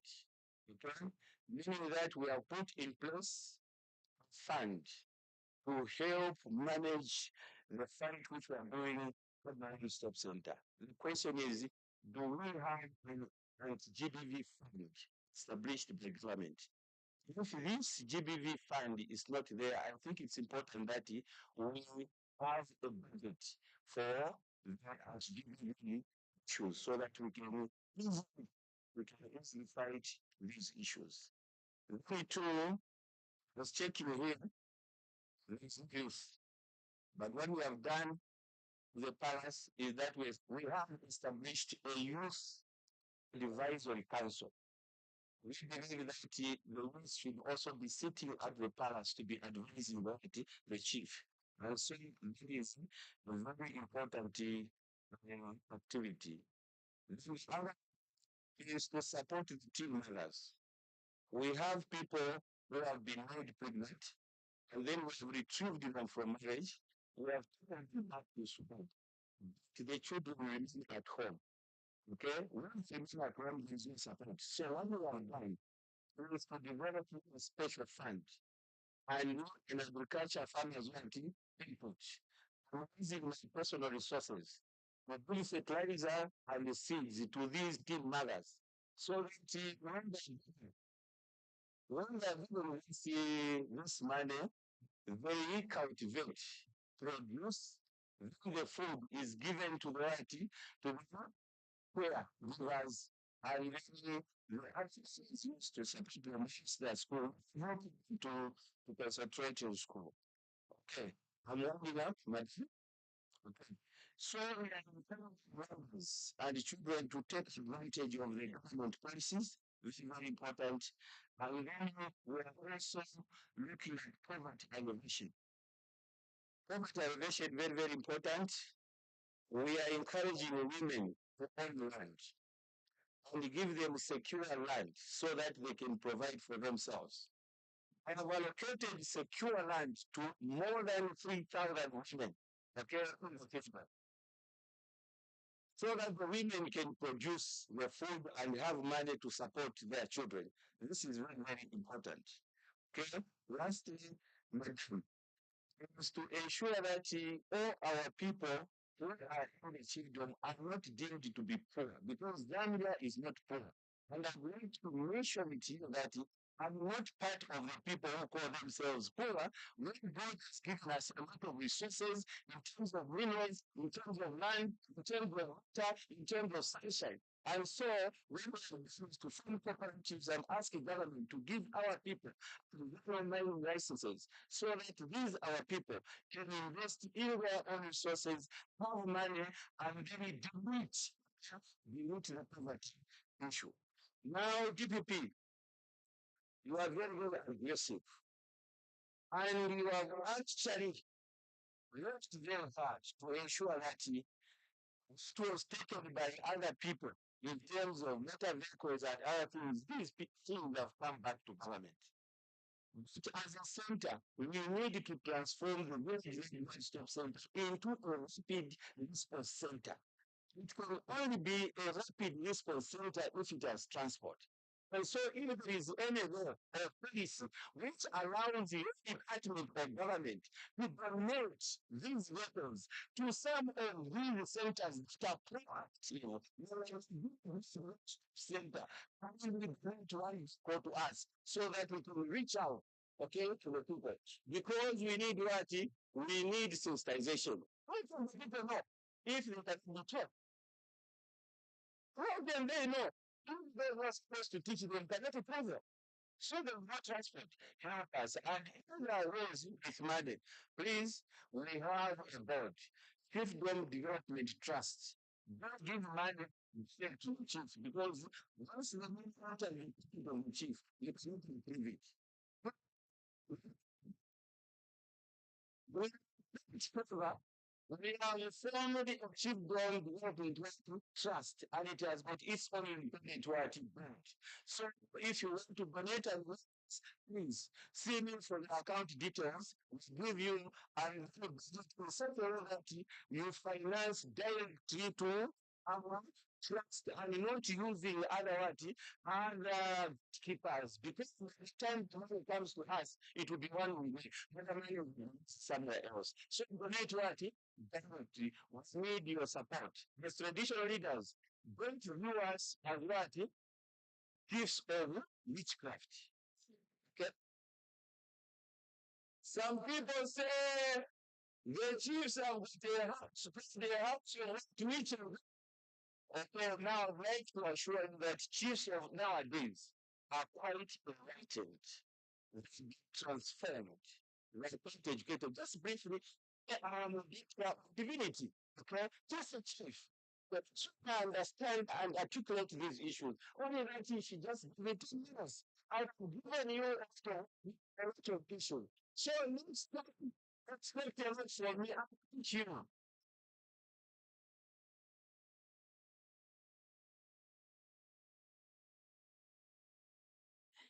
Another round of applause for His Royal Highness.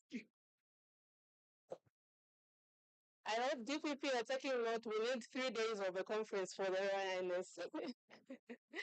Okay, so I will call to the podium Mr. Saif Brockman, and his bio will be big, but I'll give a brief background on it. So he's the UNF country representative for Zambia, and he's been here since January 2023. With over 20 years of experience, international development, public health, and strategic program management, Seth brings a wealth of expertise to his position. So before moving to Zambia, Seth served as a deputy director at the UNFPA Sub-Regional Office for the Caribbean, where he led strategic program planning and implementation access 22 small island developing states. His previous role included providing African Regional Office, establishing and leading the UNFPA Office for Northern Nigeria, and serving as a UN Reform Advisor at the ILA Regional Office for Asia and the Pacific. So for more details, you may look at the screen and read the full biography of Mr. Seth. Mr. Seth, thank you. A round of applause, please.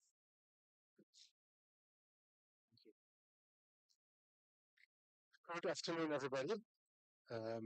Also, all protocols observed. Normally, you say after lunch that you are finding yourself in a particular difficult position because everyone is still digesting. That's not the case, and we're very enlightened and motivated and energized by your remarks, Your Highness. Now I have to say it's very difficult to speak after a person like that. So that's my other observation.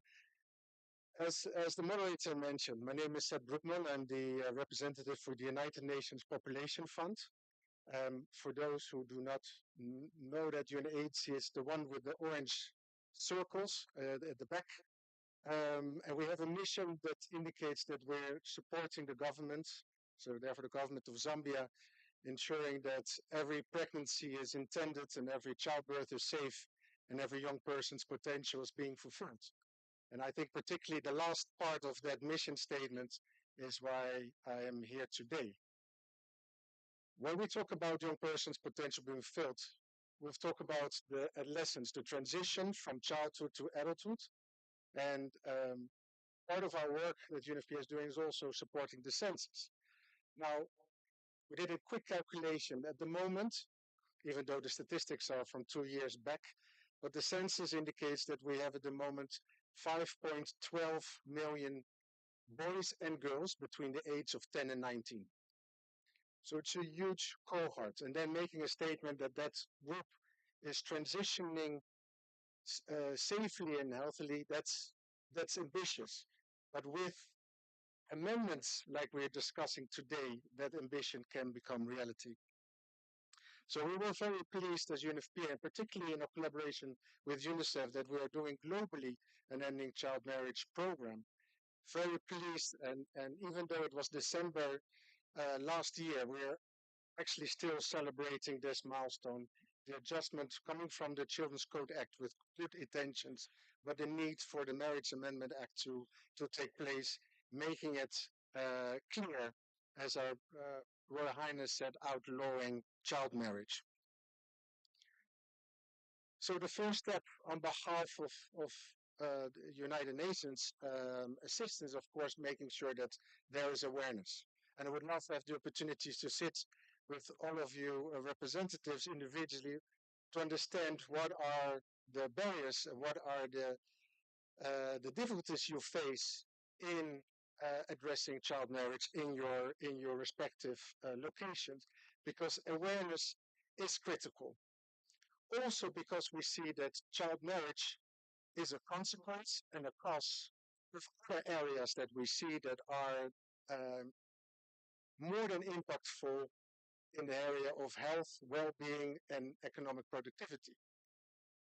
The relation between adolescent pregnancies, child marriage, and school dropouts are very clear. But in different geographical locations, we also see there are different sequencing. Sometimes child marriage leads to school dropout, leads to adolescent pregnancies. Sometimes adolescent pregnancy leads to school dropout, leads to child marriage. So there are different circumstances that need to be addressed. We also see that in the context matters.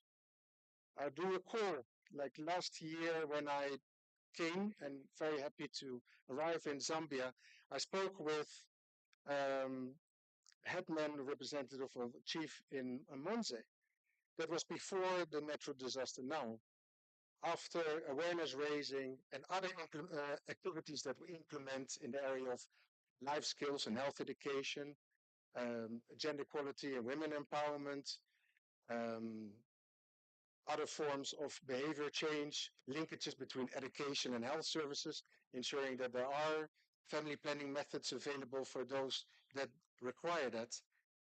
One of the headmen told me, he said, if we face another drought or another flood, we do understand the issue and the impact of child marriages, but what do I tell my people if they say we don't have any other economic means than to facilitate a child marriage in that area?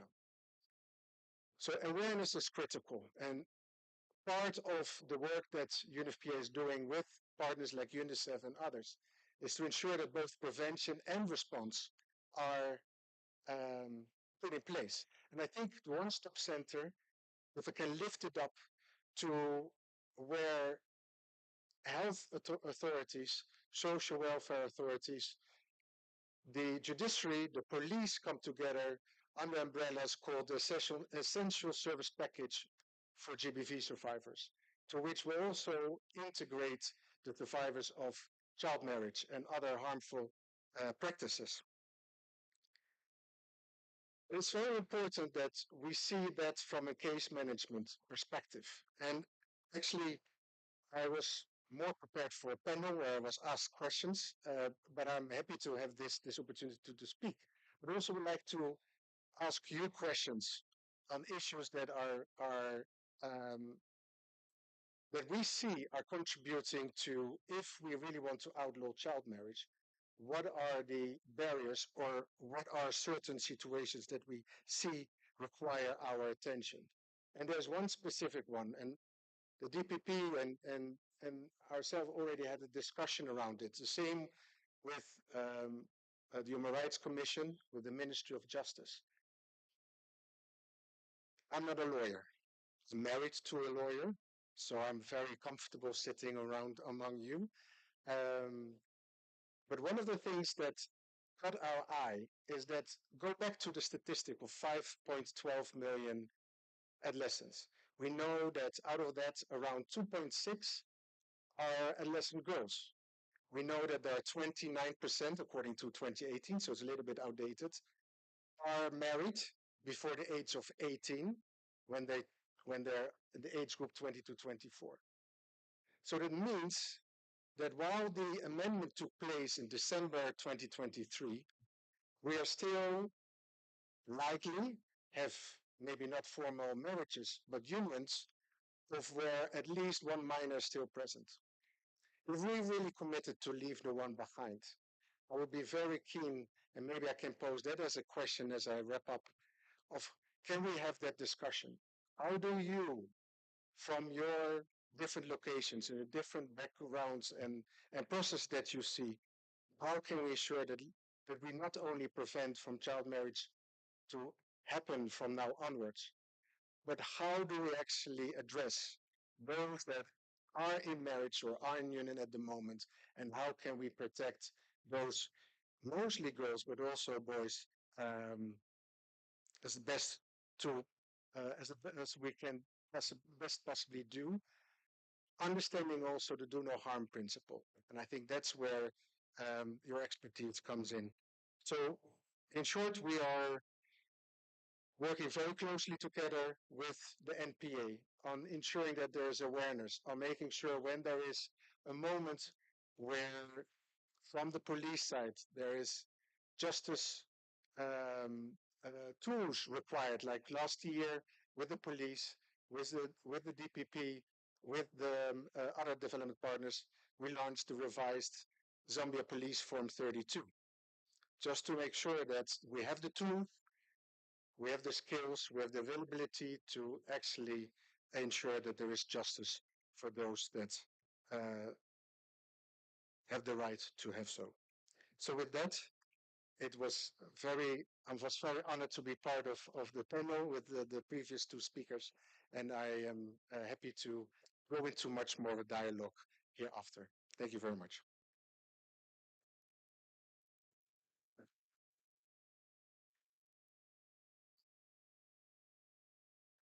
Another round of applause for Mr. Seth, please. Okay, so I will be calling to the stand Mr. Bernard. He's the Chief Child Protection Specialist from the United Nations Children's Fund, UNICEF. And introducing him, I'll read his bio briefly, and the rest will be beamed for more information. So, Mr. Bernard is a child protection specialist from UNICEF Zambia. His area of expertise is the prevention and protection of children from violence, abuse, and exploitation, and strengthening communities' capacity to protect children and ending child marriage and adolescent pregnancies. Previously, Bernard has worked on programs on ending female genital mutilation and child protection in emergencies, including the protection of refugee and migrant children. Welcome, Mr. Bernard. Thank you.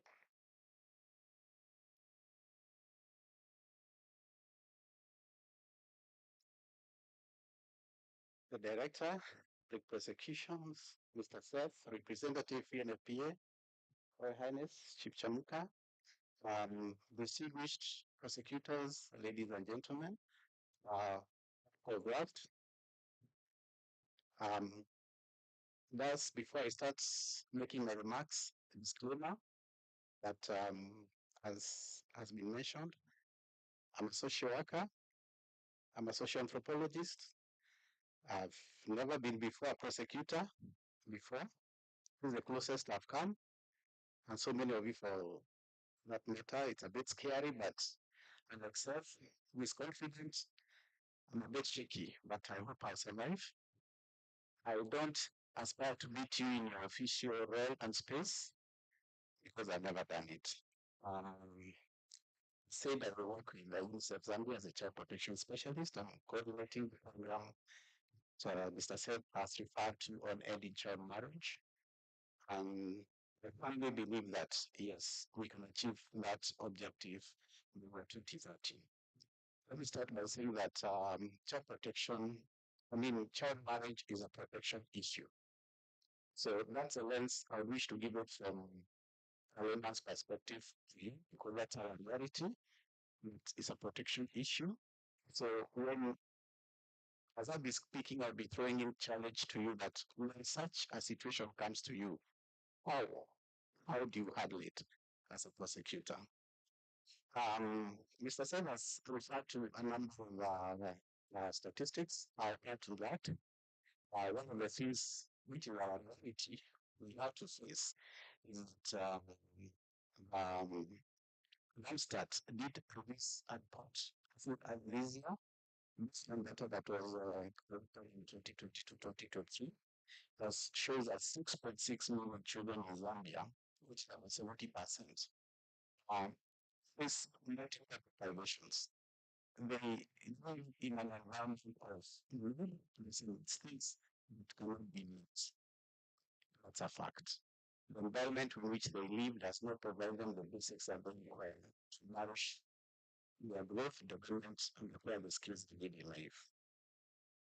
We've been told child mortality is at 29%. Same with adolescent pregnancy. 28% of children aged 13 to 17 described their first sexual encounter as unwanted or coerced into sexual encounter. And then 20% of those, 10% of those experience sexual abuse before they turn 18 years. We know gender-based violence is still alive with us. If we go with the National Police Service, in 2023, you check their website, and they reported 42,965 cases that were recorded in the police of gender-based violence. And they knew that the different categorization of the cases that they did. We also know that 40% of people aged 15 to 24 years account for 40. People aged 15 to 24 years account for 40% of all new HIV infections. It's according to the 2024 HIV estimates. So 15 to 24 years means most likely they're sexually active. And Zambia also has one of the lowest bus legislation in the union. Chief Chamuka has told us about a document that was interfered with because this registration is not only an identity but also a protection document that needs to be secured. So if you're not certain about the age of the child, and then have come on age of somebody you believe is a mother, they'll start claiming ignorance, or they'll start entering document that um, like Chief Chamuka told us. Yet so many of our children lack that certification. Almost 5.9% who have been registered have the actual documents.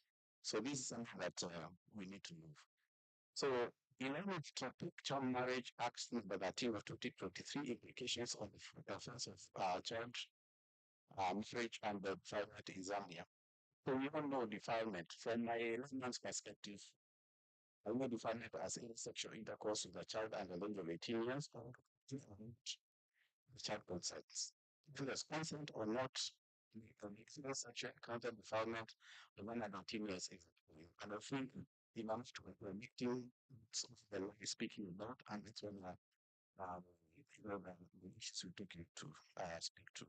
So for me, defilement is a crime. There are not two ways about it. For me, want to marry a child, not teen, is a crime. There are not two ways about it. The question to you is, how do you stop a child who marries a child? So that's where the nexus or the crux of the issue is. Because as I said, I come from a protection perspective. Our reality data shows that majority of children that are getting married are getting married within their peers. The age is between difference is 3 to 5 years. So you find a 14-year-old married to a 16-year-old. The law defines those two as children. They sit and we let them see they're making decisions. They sit and they said, "You're not married. What do you do? What do you do in relation to the rest of your document?" Well, in this case, comes to you as a prosecutor. That's the question I'm talking to you about. This takes me to the spirit of the Children's Code Act. The in section 31 of the Children's Code Act is about the best interest of the child, which is also the African Charter on the rights and welfare of the child, the CRC, the Convention on the rights of the child, anchors everything based on the best interest of the child. So interrogate the best interest principle. It says that in all the decisions and actions that we take, relating to the best interest is profound. So what is that best interest? Is the best interest to become a child or to help the child reform, to help the child get the best? So even in other cases that you handle that come to you relating to children, some of them that could be classified as petty, when you went to the CBC in which we call children of God, some that come as petty, what's the best interest of the child? So these two young people decided to get married, still underage, will be in the best interest. We don't find us to support them reform and require we should have required. And child marriage is driven by deprivations to say 6.6 million children, multiple deprivations. But getting married because they don't go to school, because they cannot meet the basic needs at home, and that will be enticed or become a friend with someone who feels they can meet the basic needs. So there's something that is missing, and marriage becomes an alternative. I will give a profile of about 1 year old lady today who was married at the age of 15. She became a wife at the age of 17. Simply because she was not here to drop out of school. The funds was paid 300 kwacha. How much will the 300 kwacha compensate for the interest of those personal lives that women's managed actually through an appeal WCA supporting the safe spaces? She was able to come back and she was the University of Zambia and she was able to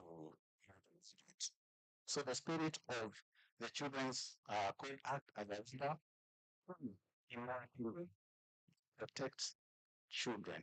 So nobody choosing the best interest of the children. If you talked a few lines at the introductory part of the Children's Code Act, it says is a right to reform and consolidate 2 minutes is a debate review related to children, establish diversion and alternative correction programs, and promote the rehabilitation of a child in conflict with the law, to facilitate restorative justice compliance. The right for provision of a child in conflict with the law, and provision of provision services, right for the development of treatment programs, early intervention services, and programs to prevent crime and prevent further people issues. When you look at the SADC model within the SADC region, it talks about supporting children in early stage. It's basically supporting them so that we have a second chance. So now that we are talking about even the status of the child is to give children a second chance. This is where we come in. This is a support we are providing through the member program and the things we are doing. Support to NPA to do a number of activities, statutory instruments that we are working on. Minister of Community Development to the even completing the investment test for having enough social officers that can help with these cases reaching you because the interventions in the community level. So it is a spirit of what we are doing, and we are happy at this. Thank you very much.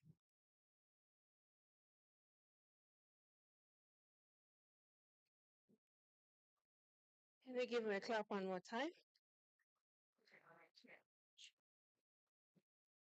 Okay, I'll allow 3 questions. Any questions?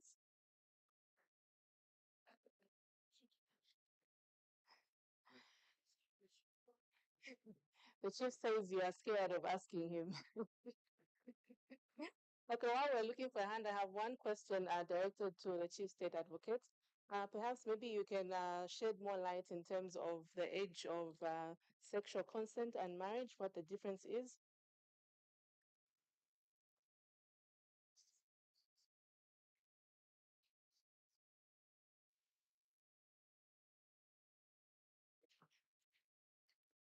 Thank you, Mrs. Chizongo. I think I've heard questions on that before. After the amendment to the Marriage Act, I think there's been some misunderstanding on what the age of sexual consent is, as well as the marriage age. From the Marriage Act, it's obvious that the marriage age now is 18, but the age of sexual consent still remains 16. There's been no amendment in that area. What is criminalized by the amendment is the issue of marriage. The law as it stands, so I believe in the Criminal Procedure Code, it's still defilement happens if intercourse is had with a child who is below the age of 16. Thank you. Is there any other question? Okay, we have a question. Self, and tell us where you're coming from and who the question is directed to.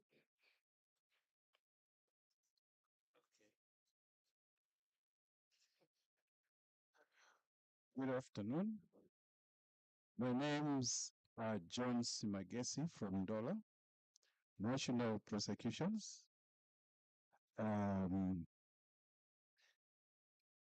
My question is relating to the penal code. The amendment of the penal code now is that the child is the one that is defiled, and the child can either be male or a girl, and must be under the age of 16. My question is,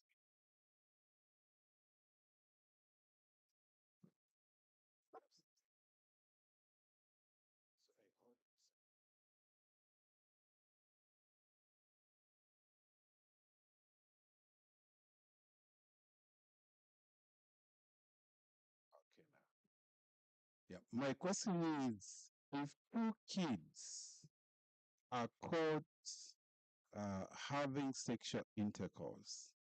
Both of them are 10 or 10 and 8. Let's say the boy is 8 and the girl is 10. They are all below the age of 16. Who is defiled?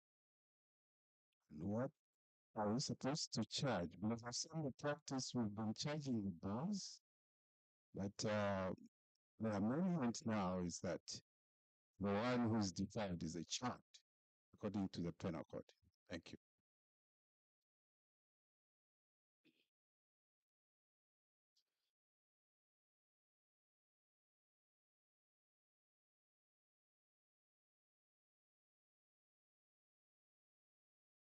Oh, there's a question directed to the discussants. Ms. Mumba, you may respond to that one.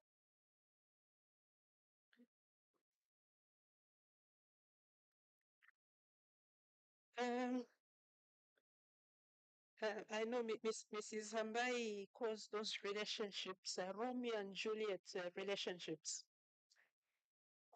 Of course, the practice has, but speaking as a prosecutor, the example given by Mr. Smagesi, 10 and 12, by virtue of the Children's Code Act, which revised the age of criminal responsibility, I think it nullifies that issue.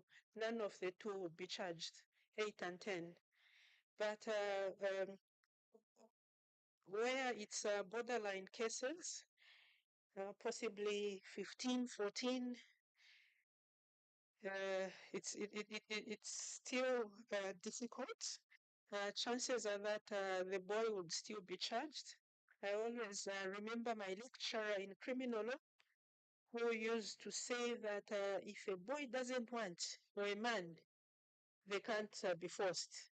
So maybe that's the basis of charging boys. But of course, as has been highlighted in the presentations we've been having today, I think the best option, because that we are dealing with a child, the interests of the child should always prevail. So instead of charging, I think these issues of diversion should become critical. Before even resorting to charges, we can go towards diversion. Of course, if they're engaging in such conduct at that young age, there may be need for them to be helped to possibly leave that type of conduct.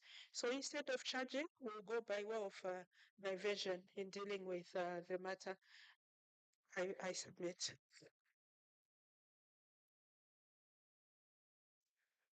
Thank you, Chief State Advocate.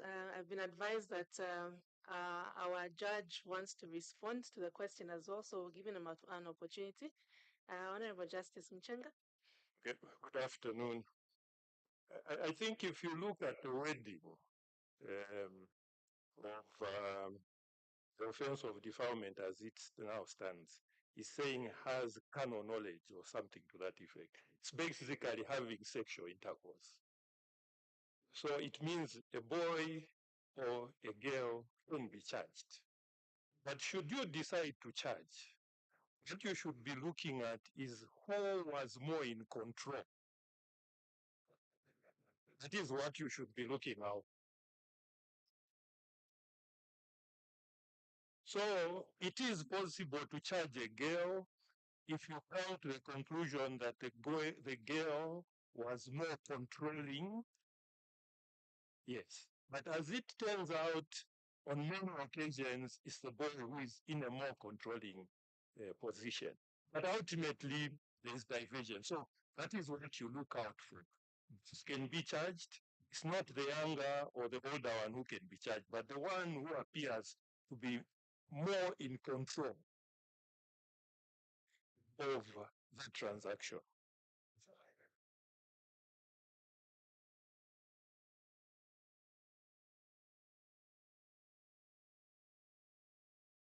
So that is all from this session. I hope you have learned a lot. I think we'll need, like the chief said, 3 days of a conference. So thank you so much to the speakers. You may please take leave, and a round of applause for them, please.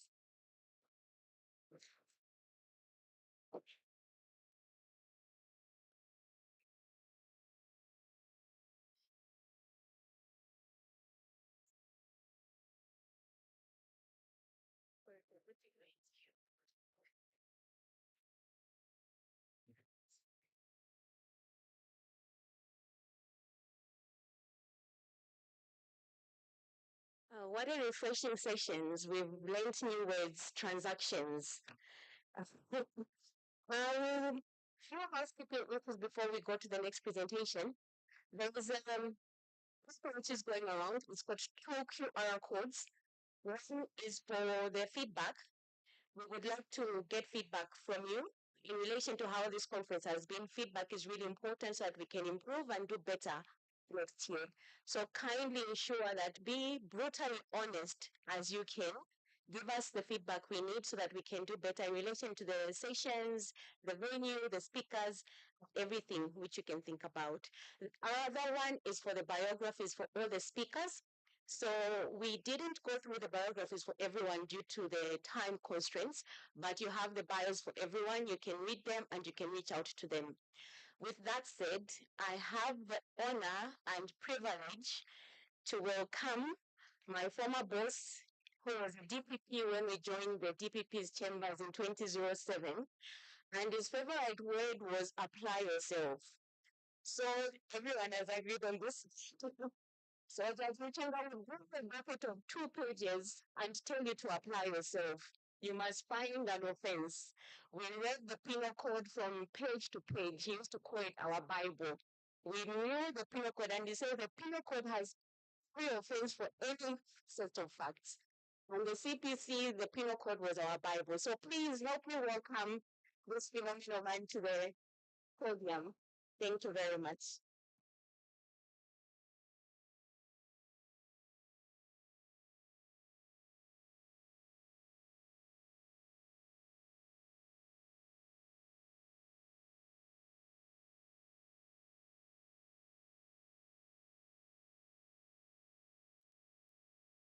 Good afternoon, everyone. Okay, my presentation is I've asked to talk about perspectives from the appellate courts on case management and presentation. I'm still a bit old-fashioned, working with PowerPoint, getting the hunch of the thing. Now, my presentation is in 2 parts. I'll be talking about what I call procedural issues. Then I will talk about launching and proceeding in an appeal. So the procedural issues, I'm highlighting some provisions of the pieces of legislation that you should be aware of, and launching and proceeding with an appeal, be discussing about topical issues as you decide to go on with your appeal. Before I get to that, I will start with a short narration. Some years ago, I can't remember when, but whilst on the Copper Belt for some work, I met a lawyer who started telling me about his experiences as a trial advocate. He was dealing with civil cases. And he explained how in the early 90s, he discovered that whenever he appeared before a court, he discovered that whenever he appealed, he was successful.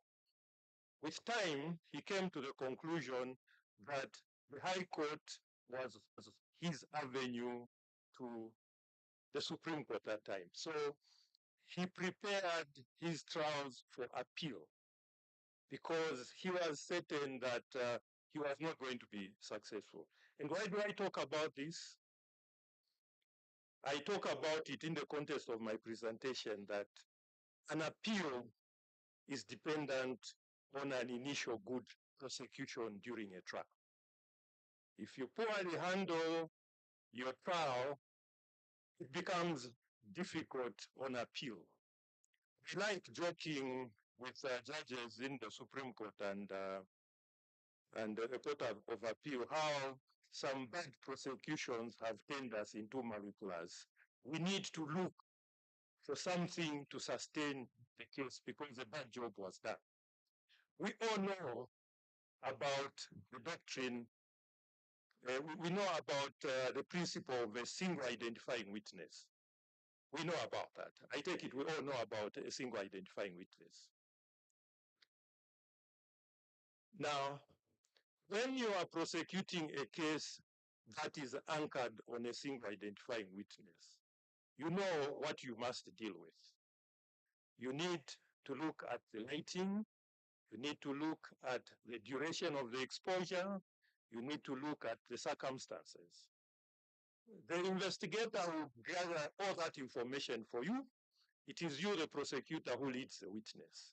If the witness on how long he was with his attacker, if you don't ask questions about how the witness was able to see his attacker when it was 21 hours, and by luck, you get a conviction, you run into problems. And this is the point I'm making. The point I'm making is that a successful appeal is dependent on a successful prosecution. If your prosecution was not well handled, you may be lucky to get a conviction. When you turn up at our court, you are going to hear us say, we don't want to hear from the appellant, we want to hear from the state. Then you will know that this was a fluke conviction. So the most important thing, familiarize yourself with the law. When you are prosecuting a case, have in mind the fact that there is high likelihood of an appeal following. You must do the right thing. Of course, I know there are situations where it becomes problematic. There are certain procedural things that you are not in control of. You can make a decision. I don't know how you do it nowadays, but in the past, we were not shy to approach the court when a voir dire was not properly conducted. So, a voir dire, maybe not proper, when a voir dire had been skipped, we were not shy to go to the magistrate and say, the voir dire should have been conducted. And as it turned out, there were also magistrates who did not want to be told anything. I think you can. Oh. What do you want me to do? Just do it. Sorry, it looks elementary, but for me, I've always believed in talking, so these presentations sort of give me difficulties. So, which one is it? Okay. So the first thing I'll talk about appeals from the subordinate court to the Court of Appeal, from the subordinate court to the High Court. We need to be aware that by Section 321A of the CPC, the DPP can appeal from a decision of the subordinate court, and Section 322 says the appeal must be launched within 14 days. And if you are not able to launch the appeal within 14 days, you can appeal out of time by virtue of Section 324, subsection 1 of the CPC. Now, the challenge that arises with an appeal out of time from the subordinate court is that you do not make a separate application for leave. There is a provision in the notice of intention to appeal in that form 33 for you to fill in. You don't go with someone's making a separate application for leave. You fill in that form 33. We'll then talk about appeals from the High Court to the Court of Appeal. So you will have first appeals and second appeals. When you are dealing with a first appeals, you appeal as of right. When dealing with second appeals, which is in Section 15 of the Court of Appeal Act, you must obtain leave to appeal. And it is important to note is that in a second appeal, you must obtain leave to appeal, even as a prosecutor, even if the first time the appeal was launched by, not by yourself, by someone else, there is this belief that you only need to obtain leave to appeal if you are appealing for the second time. It doesn't matter who appealed the first time, as long as the appeal is an appeal for the second time, leave must be obtained. So there is also provision for flying out of time, Section 21 of the Court of Appeal Act says you must appeal within 30 days. When you're outside 30 days, subsection 3 of the same provision allows you to apply for extension of time within which to appeal. Now, in terms of procedure, the last one I'll talk about is appeals from the Court of Appeal to the Supreme Court. In all instances, when you decide to appeal from the Court of Appeal, you must obtain leave to appeal from the Court of Appeal. And the way we do it is that it's not an individual judge, because you're appealing from a decision of a court. We grant leave as a court. And there is that case of Nosiku Muvita and another that provides that you can only turn up before the Supreme Court to apply for leave to appeal if an initial application had been made in the Court of Appeal. We also have appealing out of time.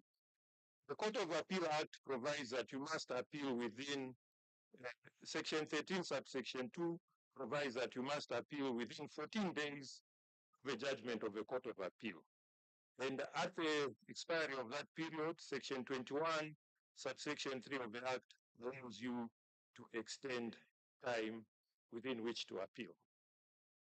This part of the presentation appears mechanical, but the truth of the matter is that we've had appeals coming from the High Court to the Court of Appeal in second appeals where leave was not obtained. I think you must be familiar with the procedural part of it. I'll now move to is substantial or substantive. So to appeal or not to appeal. I know we like saying the likelihood of success is always drives us to appeal. But in reality, things work differently. I recall during my time as DPP, former President Chirula was acquitted. And what had happened was that during the trial, a particular newspaper had carried pictures of his expensive clothes and expensive shoes day in, day out. By the time the decision came, in the minds of a lot of people, Chirula was a thief. And when he was acquitted, there was pressure to appeal. And public prosecutors, without my knowledge as DPP, went and filed in a notice of intention to appeal. I then had to make a decision to withdraw the appeal. It turned out very controversial. To this day, some people have never forgiven me for making that right decision. But that is what it's all about. And I see this pressure building up. That is not to say I think the NPA currently, as it is run by people who cannot make a decision. You must know that the pressure will come. Every day, if you read the events, especially from the Economic and Financial Crimes Court, the report, depending on which newspaper you read, what happened is favorable to an accused person and or is unfavorable. And that sort of environment creates room for public opinion against the institution. But having said that, the decision to appeal or not to appeal should be anchored to the likelihood of the appeal succeeding. Now, insofar as it relates to the DPP, if you look at section 321A, subsection 1 and section 14, subsection 4 of the Court of Appeal Act, the DPP appeals on points of law or where there is a view the decision was in excess of jurisdiction. That is both for appeals to the High Court and to the Court of Appeal. But for appeals to the Supreme Court, we don't know what section 13, subsection 3, it lays out a very elaborate conditions that have been made. For all intents and purposes, there is no right to appeal to the Supreme Court. Things are supposed to end in the Court of Appeal. There is a room, but you need to be familiar with Savenda and Bidfest before you apply for leave to appeal. Dealing with appeals against sentence, there is a case of Jutronich and others. That case governs appeals against the sentence, that you must be able to demonstrate that the sentence comes to the court with a sense of shock, in your case, for being inadequate. The decision in Jutronich is now part of section 16, subsection 5 of, in fact, it's not supposed to be CPC, but Court of Appeal Act, after Jutronich, 16, subsection 5 of the Court of Appeal Act. Now, you excuse me. The significance of this part is that times you do not lead evidence that points at aggravating factors, and the court is put in a difficult situation. In the High Court, you can have a sentencing hearing to introduce evidence. Unfortunately, in the subordinate court, my understanding of the law, there isn't provision for that. What that means is that when you are prosecuting in the subordinate court, in my view, unless in exceptional circumstances, call the doctor, come and explain what the implication of the injury is. Some years ago, we came across in our court a woman who was beaten in the southern province, badly beaten, and a sentence of a few months was imposed. A few years was imposed. There was an appeal by the DPP, and we ended up enhancing the sentence to 10 years from about 2 years for an assault. It took us some Googling on the medical report to get to know what had happened to this woman. After she was assaulted, that I think they said of cranium, the skull was removed because the brain was swollen. But the doctor was not called. And the magistrate did not really, in our understanding, did not understand the level of injury that had been suffered. So it is important, depending on what you are dealing with, to read evidence. You recall what I said earlier on, that prosecution period, you lay the ground for what happens in the future.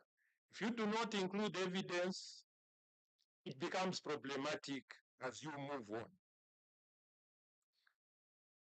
Now, the other point I want to talk about are grounds of appeal.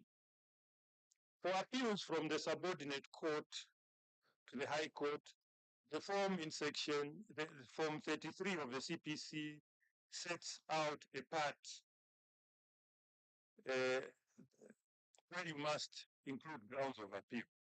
In the case of the Court of Appeal Act, Order 10 Root 21 provides that notice of appeal must contain grounds of appeal. Now, what are the grounds of appeal? Your grounds of appeal must be tied to the position of the law that the DPP can only appeal on points of law and where the decision is in excess of jurisdiction. It is not unusual to find appeals on behalf of the DPP that starts the trial judge or the trial magistrate aid in law and fact. Yes, we do come across it. And we've had to find ways of going round and argue that it doesn't matter whether you say law and fact. What is important is the spirit of the appeal. Having said that, the correct thing is that you need to familiarize yourself with the law when you are drafting grounds of appeal. The grounds of appeal must not be narrative or argumentative. What does it mean? The ground of appeal should simply say the trial judge erred when he acquitted, the trial judge, for example, erred when he acquitted the accused person on the ground that the charge had not been proved beyond reasonable doubt. It remains that. But what we see had not been proved beyond reasonable doubt because there were two witnesses who identified. We are now moving into a narration. It should end by just saying what was wrong.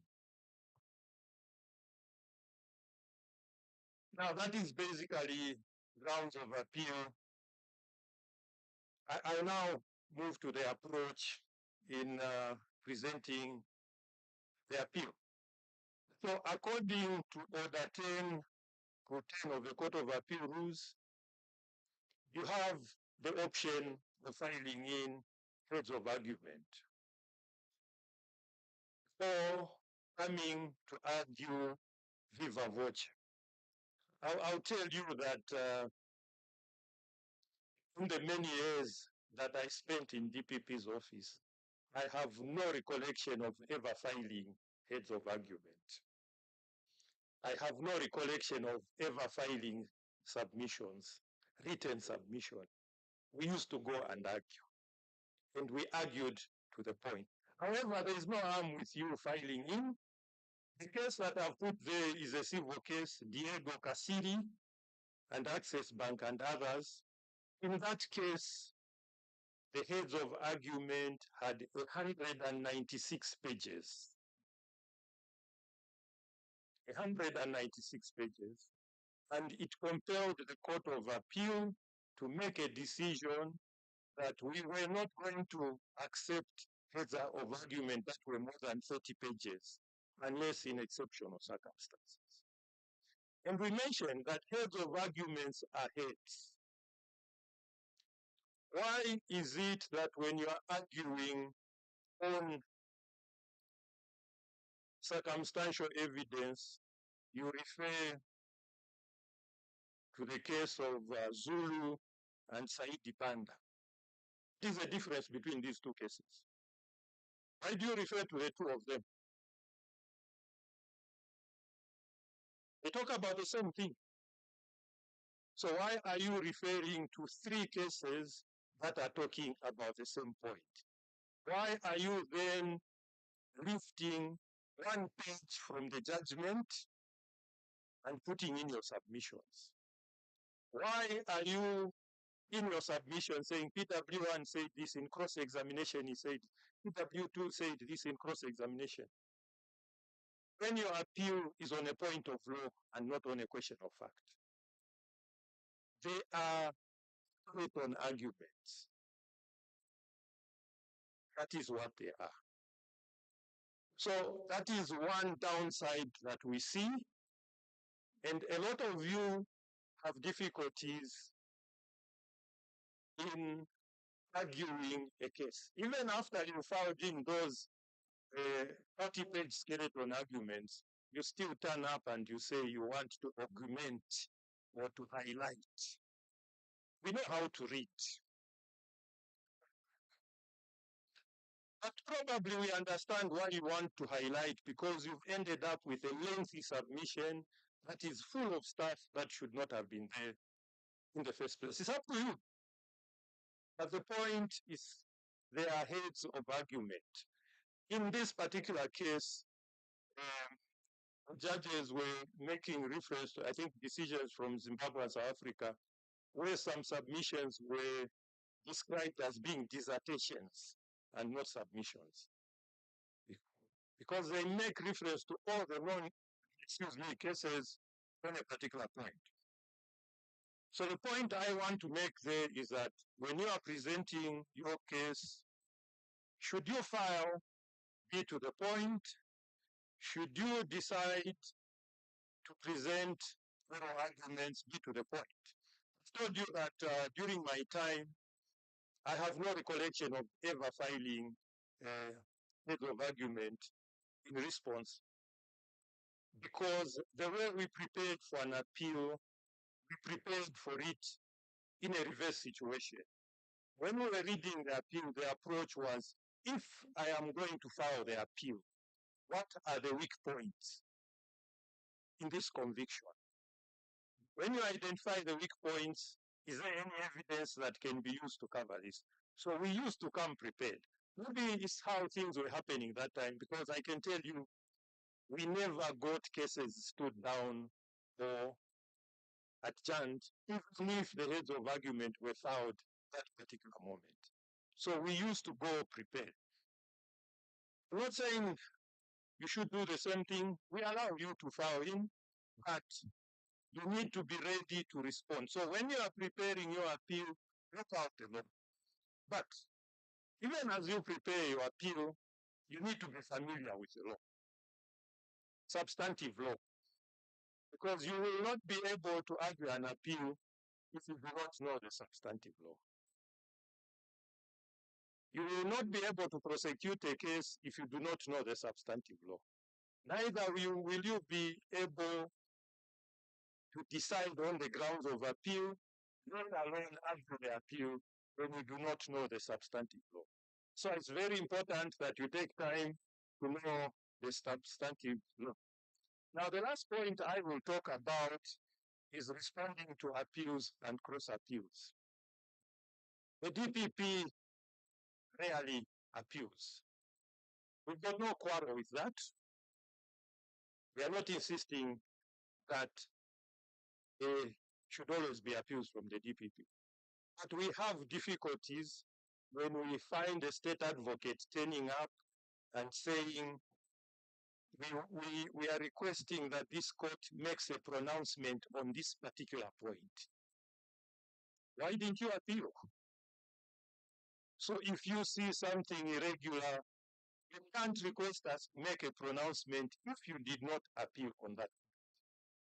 Therefore, it becomes important that whoever is going to receive judgment should be on their toes and should listen to the judgment and make a decision on whether to appeal or not to appeal, instead of coming to court and saying the court should make a pronouncement.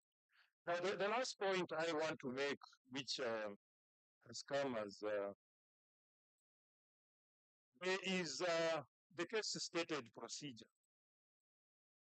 which is applicable to the subordinate court. I want to urge you, DPP, and your people to find time and look at case stated procedure. It may be appropriate in certain instances to use the case stated procedure when you are dealing with a point of law when you do not require to have the whole record prepared for appeals from the subordinate court, because it's quick. Of course, you cannot use it when you are dealing with a case where one needs to look at the fact. So that is my highlight of the perspectives. In a nutshell, the way we see things is that a good appeal is based on a well prosecuted case. You could have prosecuted the case properly. You cannot make a decision to appeal on the basis of the evidence that was on the docket. If the witnesses were discredited, and we know it, that witnesses come to court and recant, witnesses come apart during their testimony. So when you are deciding to appeal, you must be satisfied that the case was well prosecuted and that evidence was laid. Of course, there are those difficult situations when you need to appeal, not because you are looking for a conviction, but you want the law to be corrected and restated. I expect that we are going to see a lot coming out of that from your economic and financial crimes courts, that you may probably not succeed with the appeal itself, but you may have an opportunity to have the law restated or corrected. But you must have a clear mind that this particular appeal is not intended to reverse an acquittal, but to correct a pronouncement or a misstatement of the law during the time of the prosecution. That is my short presentation. It's a highlight of the issues that I think are topical. Thank you for listening.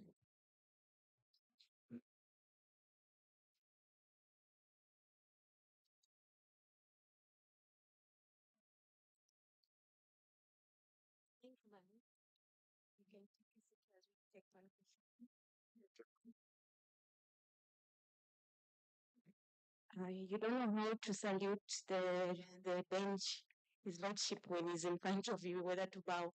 I will ask one question. Due to the constraints of time, we'll just ask one question for his lordship. Yes, please. One question. I think that his lordship will be with us until we leave, so we can still interact with him. We'll just ask one question, and his hand was raised first. Please go ahead. Thank you very much, and good afternoon, Judge. Good afternoon. I would like to seek clarification or observation in recent questions. It appears that forfeiture orders are frequently being overturned by the Court of Appeal due to issues that seemingly had been addressed, such as a serious offense, issues to do with a predicate offense, or Section 71 of FPOCA. Do provide insight into the common interests, oversights that lead to these reversals. Additionally, I'm asking to find out if the Court of Appeal judges have received specialized training in forfeiture procedures to ensure consistency and accuracy in such a way. Thank you. You ask a very difficult question. I agree. So maybe what you need to understand is that we are a collegial court. I'm not disclaiming or disowning the decisions that we make. We are a collegial court. The decisions you see are an agreed position. I said earlier on, if you recall, that the expectation is that with economic and financial crimes court decision, we expect that the law is developing. The law, there are people who think it's straightforward. The law is being interpreted. And it's my expectation that along the way, we are going to find our feet. That is the way I could answer it. Now, have we received training? Yes, we've received training. But we are dealing with interpretation of the law. And you will discover, or you will come to a conclusion, some things that you think are elementary, like people with a different view. We've had the debate about what the constitutional provision is 18 or has attained the age of 18 means. It has become a subject of debate. In my view, it appears elementary. So this is a process. I know there are appeals pending against our decisions, so I wouldn't want to get into discussing what I think is right or wrong. that may appear to be preemptory. That is what I would say. All I would say, I would urge you not to give up. We will have the law explained in due course. I believe the Court of Appeal itself or the Supreme Court will come to a conclusion on what is the correct interpretation of the law. What I also see is a problem at times, unfortunately, that we do not appear to find time to read actual records to see, or the actual judgment to see what was really wrong. We should move away from this thing of saying a person was found with this, the Court of Appeal found that there was nothing wrong. Maybe do find time to really look at what was the real reasoning. Then you will be better placed to make a decision on what your grounds of appeal are going to be when you decide to appeal. That's how well I can answer your difficult question. Thank you very much for that very well-reasoned response, His Lordship. We're grateful and we're guided. Thank you very much.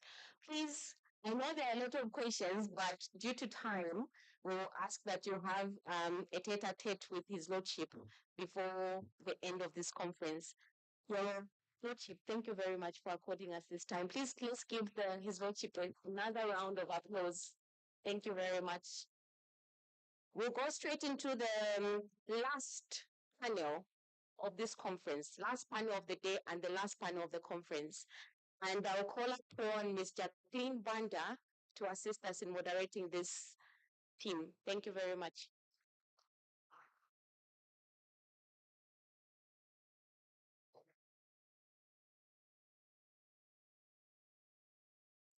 Good afternoon.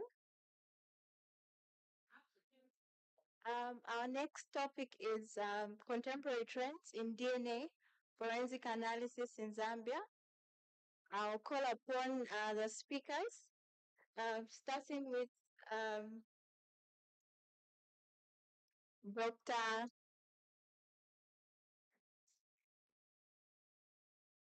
Ruchenga Adam Chelenganga.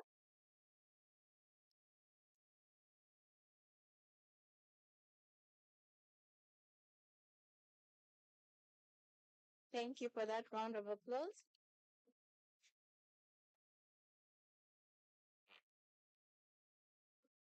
Mr. Innocent Makasa.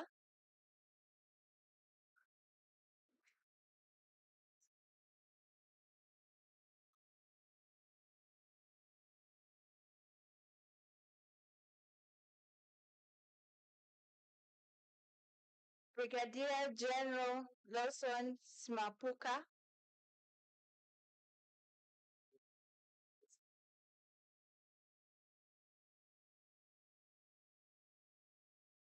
And Dr. Linda Naidu.